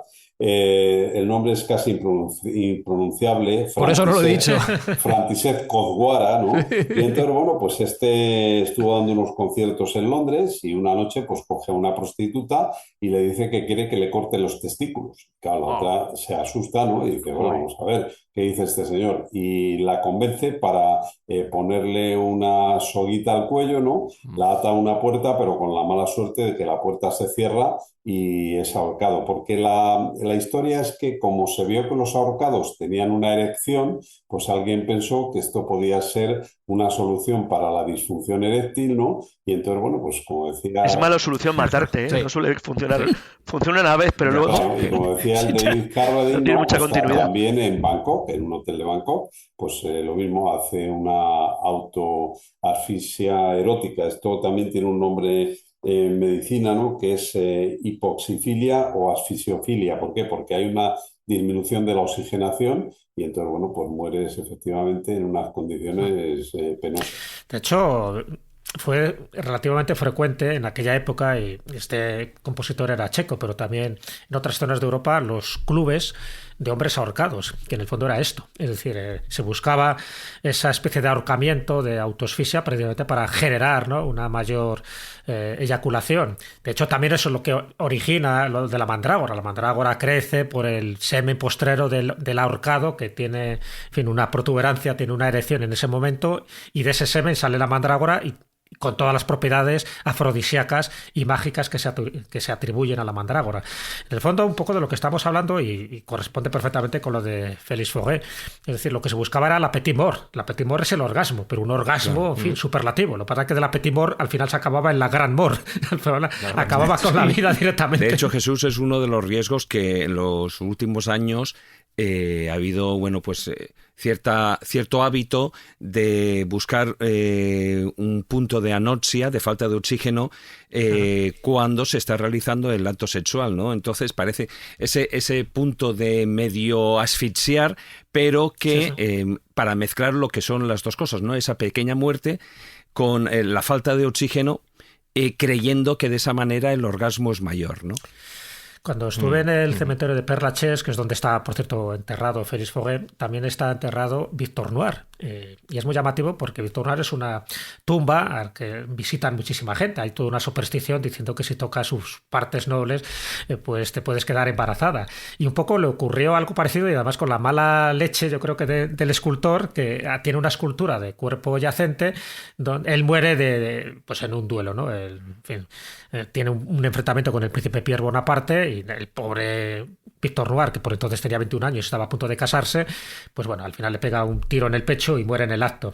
Entonces la escultura que le han hecho, que ya te digo que está en el cementerio de Père Lachaise, es una escultura yacente donde, en fin, tiene su sombrero, donde se depositan flores, pero sus partes nobles está muy abultada. Es decir, que el escultor quiso, como que tuvo una erección en el momento del óbito, y eso es la parte más bruñida de la estatua de bronce, donde muchas mujeres y también hombres se frotan sus partes porque consideran que eso también tiene un poder afrodisíaco.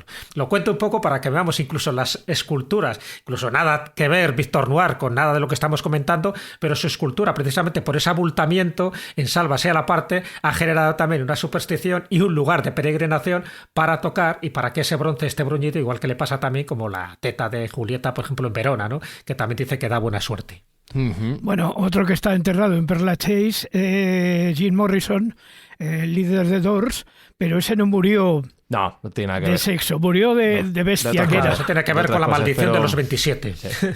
Sí, pero como hablaba Jesús de bultos, dejadme que ponga música para hablar de otro bulto real.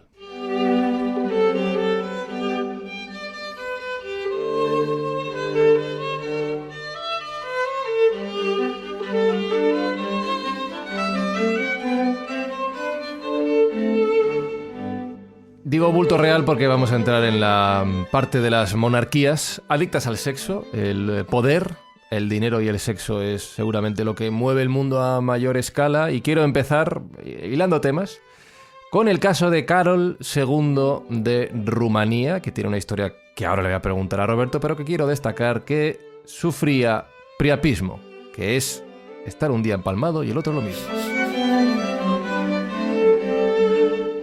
Y ahora nos lo explicas tú, Roberto, por favor, en términos médicos, qué es lo que le pasaba al pobre Carlos II. Bueno, pues el tal Carlos II pues era un verdadero playboy de la época, ¿no? Y bueno, pues era primogénito de Fernando I de Rumanía y era enamoradizo, y entonces se enamora de la hija de un coronel rumano, ¿no?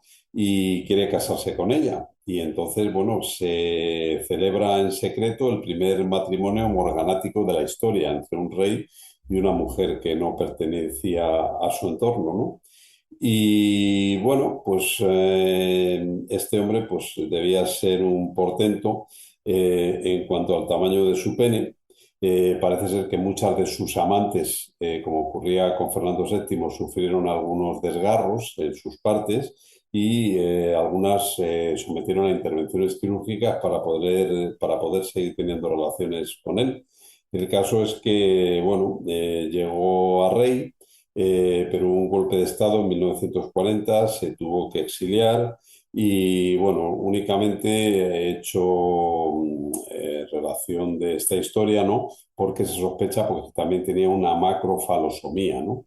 O sea, que iba bien armado. Sí, sí, era bien armado. Y al hilo de lo que decías antes de los bultos, y aunque sea dar un salto en el tiempo, Sí, sí. también cuento el caso de John Dillinger, ¿no? Que era un famoso gángster norteamericano, y también, bueno, pues cuando ya por fin el responsable de la oficina que precedió al FBI, que era Hoover, consigue detenerlo, bueno, pues muere. Y en la camilla donde está expuesto el cadáver parece ser que también había un abultamiento de sus partes, se crea una leyenda de que también tenía un gran pene. Fíjate, esto pasa esto. Oye, pero estamos hablando de esto aplicado siempre a hombres. Pero las mujeres también tienen a veces este apetito sexual desaforado, y quiero traer el caso, ya que estamos hablando de monarquías, de Margarita de Austria y del príncipe Don Juan, que él no podía seguirle el ritmo a ella, ¿no? No, ¿cómo? Bueno, también ahí tenemos una leyenda. Él es efectivamente el hijo varón de los reyes católicos, ¿no? El príncipe Juan de Trastámara y Trastámara, ¿no? Y bueno, pues dicen que es el príncipe que muere de amor. ¿Cómo sería esto? Que tiempo después Carlos I le dice a su hijo Felipe II que procure no tener excesos en la cama, porque había el antecedente ya en la casa Trastámara de este príncipe, que yo he titulado el capítulo El príncipe que murió por amor, ¿no? Entonces, bueno, parece ser que incluso a la reina Isabel la Católica le dicen que, bueno, que como era un hombre de una constitución débil, los médicos de la época ven un riesgo en esa fogosidad, pero ella responde con una frase y dice: lo que Dios ha unido no puede ser separado por el hombre. A día de hoy se piensa que más que por los excesos sexuales debió morir de tuberculosis, e inclusive, como hacemos muchos diagnósticos retrospectivos los médicos, muchas veces sin un gran fundamento, que pudo ser un hombre que tenía una inmunodeficiencia, es decir, un fallo del sistema inmunitario, y por eso enferma a consecuencia de unas fiebres y fallece, ¿no? Pero lo que es cierto, pues que era el deseado para suceder a esa corona, y muere en esa circunstancia. Y con él termina la dinastía de los Trastámara. Efectivamente. Lo que, fíjate, esto viene a unir un poquitín también a lo que yo antes mencionaba, ¿no? Ese tono moralizante que se pretendía poner sobre todo el tema de las monarquías, porque si no me equivoco, doctor, no hay pruebas, digamos, documentales, ¿no? que vengan a confirmar este caso, ¿no? del exceso sexual, ¿no? de lo que podía ser el matrimonio, sobre todo el de Margarita de Austria. Más allá de que, bueno, pues a gente o a algunos historiadores, pues por ejemplo, no les podía caer bien, o incluso en la misma época, ¿no? La figura de Margarita de Austria, y vendrían también con eso a justificar un poquitín el que, fíjate, que se cargó al príncipe, ¿no? Al príncipe Juan. Efectivamente, igual que también en este caso de muertes no bien aclaradas, tenemos el caso que ya lo traté en Puro Veneno, de Fernando el Católico, ¿no? Claro. Que muere después de su relación con su segunda mujer, Germana de Foix, porque parece ser que ya busca la ayuda de curanderos y de médicos para aumentar la virilidad del rey. Entonces se sospecha que hubo una pócima con cantaridina que le lleva a la muerte cerca de la localidad cacereña de Madrigalejo. Pero, sin embargo, esto entra en contradicción con la hipótesis de una médica de Zaragoza que, junto con un historiador, van a las cartas de Pedro Mártir de Anglería, que era un cronista de la época, y piensan que el rey, Fernando el Católico, de lo que muere es de lo que llamábamos entonces anasarca, es decir, un encharcamiento generalizado, una retención de líquido, porque tenía una insuficiencia cardíaca. Entonces, bueno, nunca vamos a saber. Ahora, por ejemplo, conocemos que medicamentos tan modernos como decíamos antes, el Viagra, en personas que tengan enfermedades coronarias, pues a lo mejor pueden provocar accidentes. Lo que está claro es que en aquella época la cantárida, la llamada mosca española, es lo que se utilizaba como la Viagra natural, ¿no? El afrodisíaco por excelencia. Incluso también se le atribuye al Marqués de Sade, que daba cantaridina a las prostitutas, y alguna prostituta, ¿no? De esas orgías que lo organizaba, pues también la palmó, a lo mejor por exceso del veneno, porque me imagino que también es una cuestión de dosis. Claro, además, fíjate, Jesús, lo vesicante que es el término que es la cantaridina, que la llegaban a utilizar en la Edad Media también las curanderas para provocar abortos, introduciéndola a través de la vagina, ¿no? Entonces, bueno, pues provoca una rubefacción importante de la zona genital, ¿no? E inclusive se ha utilizado en medicina para tratar algunas lesiones de la zona genital. Hoy en día sabemos pues, que el virus del papiloma causa una serie de lesiones tanto en hombres como en mujeres, diríamos que son unas peculiares verrugas, pero cuando no se sabía que la causa era vírica, pues se atacaba con este tipo de remedios, ¿no? Y a veces era peor el remedio que la enfermedad, ¿no? Sí, no, precisamente cuando estamos hablando ahora, estamos planteando esos casos también, que tú has comentado el tema de la adicción, del sexo, ¿no? Que bueno, que el término adicción es un término bastante más moderno, ¿no? En aquella época, como decían, era la conducta sexual compulsiva, ¿no? O muy promiscua, pero que antes estábamos hablando del tema del himno de Inglaterra y que precisamente tanto Enrique VII como Enrique VIII pues también se les ha dado como o se ha considerado que tenían esa conducta sexual compulsiva. Roberto, tú en el libro tratas el caso. Bueno, y de hecho era una época donde este tipo de reyes con ese tipo de excesos transmitían la sífilis a la descendencia, porque ellos mismos se contagiaban, ¿no? Y bueno, realmente, ¿qué vamos a decir de Enrique VIII? Que tuvo un montón de mujeres, ¿no? Que abusaba de todo, porque era un hombre que le gustaba comer, beber, ¿no? Y que todo eso, como estamos diciendo, pues se tapaba en la época, ¿no? Hay un caso que cuento, aunque sea también dar un salto en el tiempo en el libro, que es que hay un rey que llega ya al límite de que habla con un mueblista francés para que le diseñe una silla coital ergonómica, ¿no? Vamos, no estoy hablando de un rey, estoy hablando, perdón, de Napoleón III, ¿no? No, pero Eduardo VII, por ejemplo, también tenía un sillón, ¿no? Un sillón ergonómico. Ahí va. O sea, que son dos casos. Por un lado, Napoleón III, que fue primer presidente de la República Francesa, y luego Eduardo VII. Eduardo VII, lo decía al inicio de la charla, iba a un prostíbulo que tuvo mucha fama en París en 1878, cuando hay una exposición universal, se llamaba Le Chabanais. Y ahí también pues dormía en el prostíbulo y era amigo de las prostitutas y hasta jugaba las cartas con ellas Toulouse-Lautrec, porque además a Toulouse-Lautrec le apodaban la tetera. Se piensa que porque era desmesurado en relación a lo bajito que era el tamaño del pene, ¿no? Y bueno, pues este Eduardo VII era tan pervertido que le gustaba ir al prostíbulo hacerlo con dos mujeres a la vez. Entonces le diseñan un sillón del amor especial para poder practicar sexo oral con dos personas a la vez y se sumergía en una bañera que la hacía llenar de champán carísimo, ¿no? Es decir, un lujo asiático para sus correrías con ese tipo de perversión. A mí me parece todo maravilloso. Ya has dicho que estoy muy a favor del amor. Otra cosa es lo que te cueste. Sale caro esto, pero yo veo I+D, no sé, lo veo todo bien. Aquí, como diría Carlos Canales, es porque podían. Porque podía, ¿eh? Porque podían, hacían lo que les daba la gana. Qué maravilla. Qué maravilla. Pues todas estas historias y muchas más las tenéis en Historia de las Partes Bajas, anécdotas, curiosidades y misterios médicos de genitales ilustres, editado por La Esfera de los Libros y escrito por Roberto Pelta Fernández. Doctor, ha sido un placer pasar consulta con usted, hablar de estos temas con la corrección que merece el trato con el médico y esperamos tenerle de vuelta pronto para curar estos u otros dolores que puedan surgir en el futuro. Sí, lo que está claro es que el libro está escrito con rigor, que ese título de Historia de las Partes Bajas, detrás de eso no hay ninguna banalidad ni ningún intento de mostrar historias chabacanas.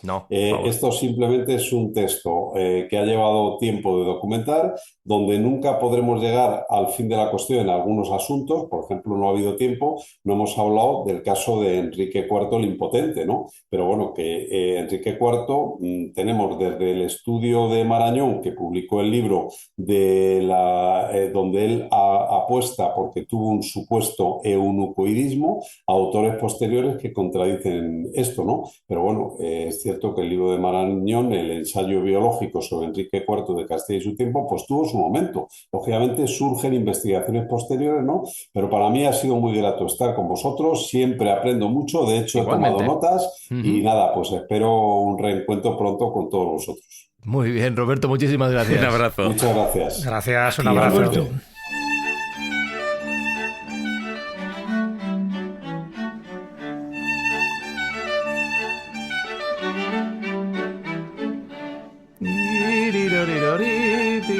Jesús Callejo, cómo lo hemos pasado hoy, cantidad de cotilleos, cantidad de salseo, cantidad de estas cositas que no se cuentan en los libros de historia, Pero es que es historia también, es historia.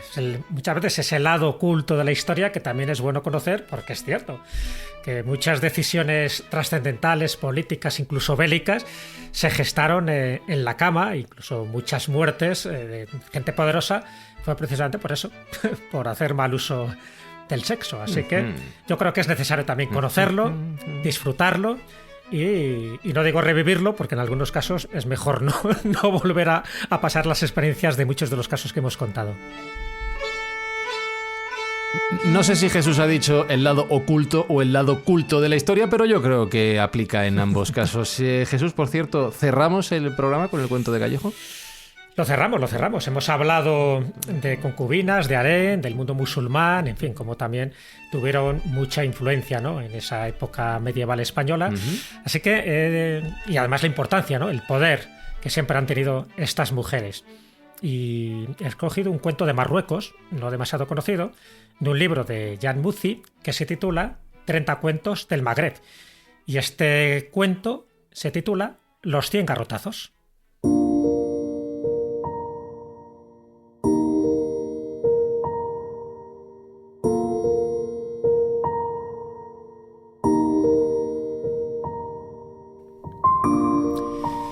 Un rico mercader llamado Hassan había decidido aprovechar la fiesta del sacrificio, o el día del cordero, para poner a prueba a su esposa. Quería saber si podía contar realmente con ella en toda ocasión, tanto en los buenos como en los malos momentos. Unos días antes de la fiesta, fingió estar triste y le dijo: «De un tiempo a esta parte los negocios no van muy bien y temo que no podamos comprar el cordero para la fiesta». «¡Qué vergüenza! ¿Qué van a decir los vecinos?», se lamentó la mujer antes de insultar a su esposo y tratarlo de inútil. Claro, el mercader se quedó sorprendido por esta respuesta. No esperaba esta reacción de su mujer. Al día siguiente, durante el almuerzo, le dijo Hassan para ponerla otra vez a prueba: «Esta misma mañana un pregonero anunció que el sultán daría un cordero a todo el que consintiera recibir 100 garrotazos. ¿Qué te parece?». ¿Qué me parece? Por Alá, acepta esos garrotazos. Vamos, le aconsejó de inmediato la mujer. Solo tendrás que pasar un mal momento, de nada, y además no vas a morir. Debes ir a Palacio Real rápidamente, porque seguro que no hay demasiados corderos para todos los que van a recibir garrotazos. El marido, una vez más contrariado, aceptó, y cuando iba a abrir la puerta para marcharse, su mujer lo detuvo. «Espera, Hassan». El hombre se puso súbitamente contento. Pensaba que por fin su esposa lamentaba sus palabras y que le diría que prefería renunciar al cordero para evitarle los 100 garrotazos. «¿Tienes algo más que decirme?», preguntó sumiso el marido. Y la mujer le dijo: «¿Qué digo yo? Que sería aún mejor que aceptara recibir 200 garrotazos y así podrías obtener otro cordero para mi madre». Y efectivamente, Hassan aceptó y obedeció.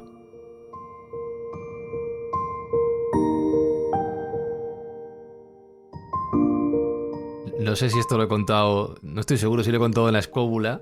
Mi abuelo en casa tenía un cartel escrito en inglés que decía: «Las opiniones del marido en esta casa no tienen por qué coincidir necesariamente con las de la dirección». Y me está recordando este cuento a mi santo abuelo. Pero es un cuento, bueno, yo creo que encaja muy bien con muchas de las cosas que hemos contado, pero también un poco porque se tiene esa idea también muy sumisa de las mujeres musulmanas, que ahí el que manda es el marido, y bueno, pues esto es un cuento marroquí, es decir, que no estamos hablando de otras tradiciones, y sin embargo has visto ese poder, ¿no?, de la mujer y cómo el marido, incluso poniendo la prueba, pues al final salió con el rabo entre las piernas y nunca mejor dicho, 200 garrotazos. De nada. Me ha gustado la voz que le ponías a Hassan, me ha gustado. Sí. Es que lo vi últimamente. Mucho de David.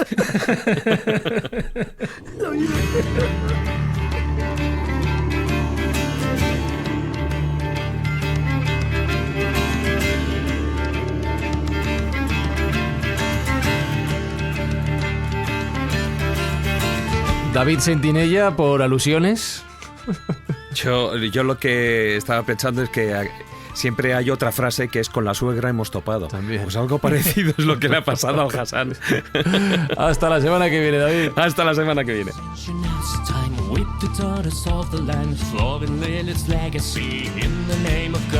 Juan Ignacio Cuesta, si de David Sentinella aprende lo de actuar, cualquier día Callejo te copia y se pone a cantar. Pues es posible. Dale tiempo. Es posible. De todas maneras, cuando te dan 400 garrotazos, cantas mejor. Hasta la semana que viene, maese.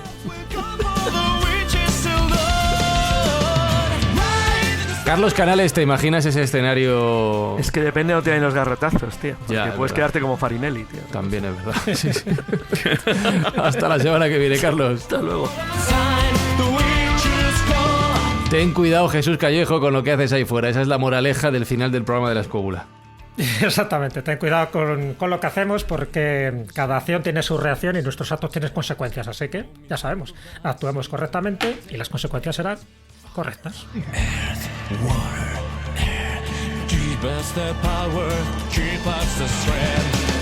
Está Alberto Espinosa dándonos garrotazos desde los mandos técnicos para que hablemos correctamente frente al micrófono cada semana y que esto suene así de bien. Y os recuerdo que sonando así de bien tenéis los audios extra del programa disponibles en iVoox por 1,99 € al mes. Acceso a todos ellos, barra libre.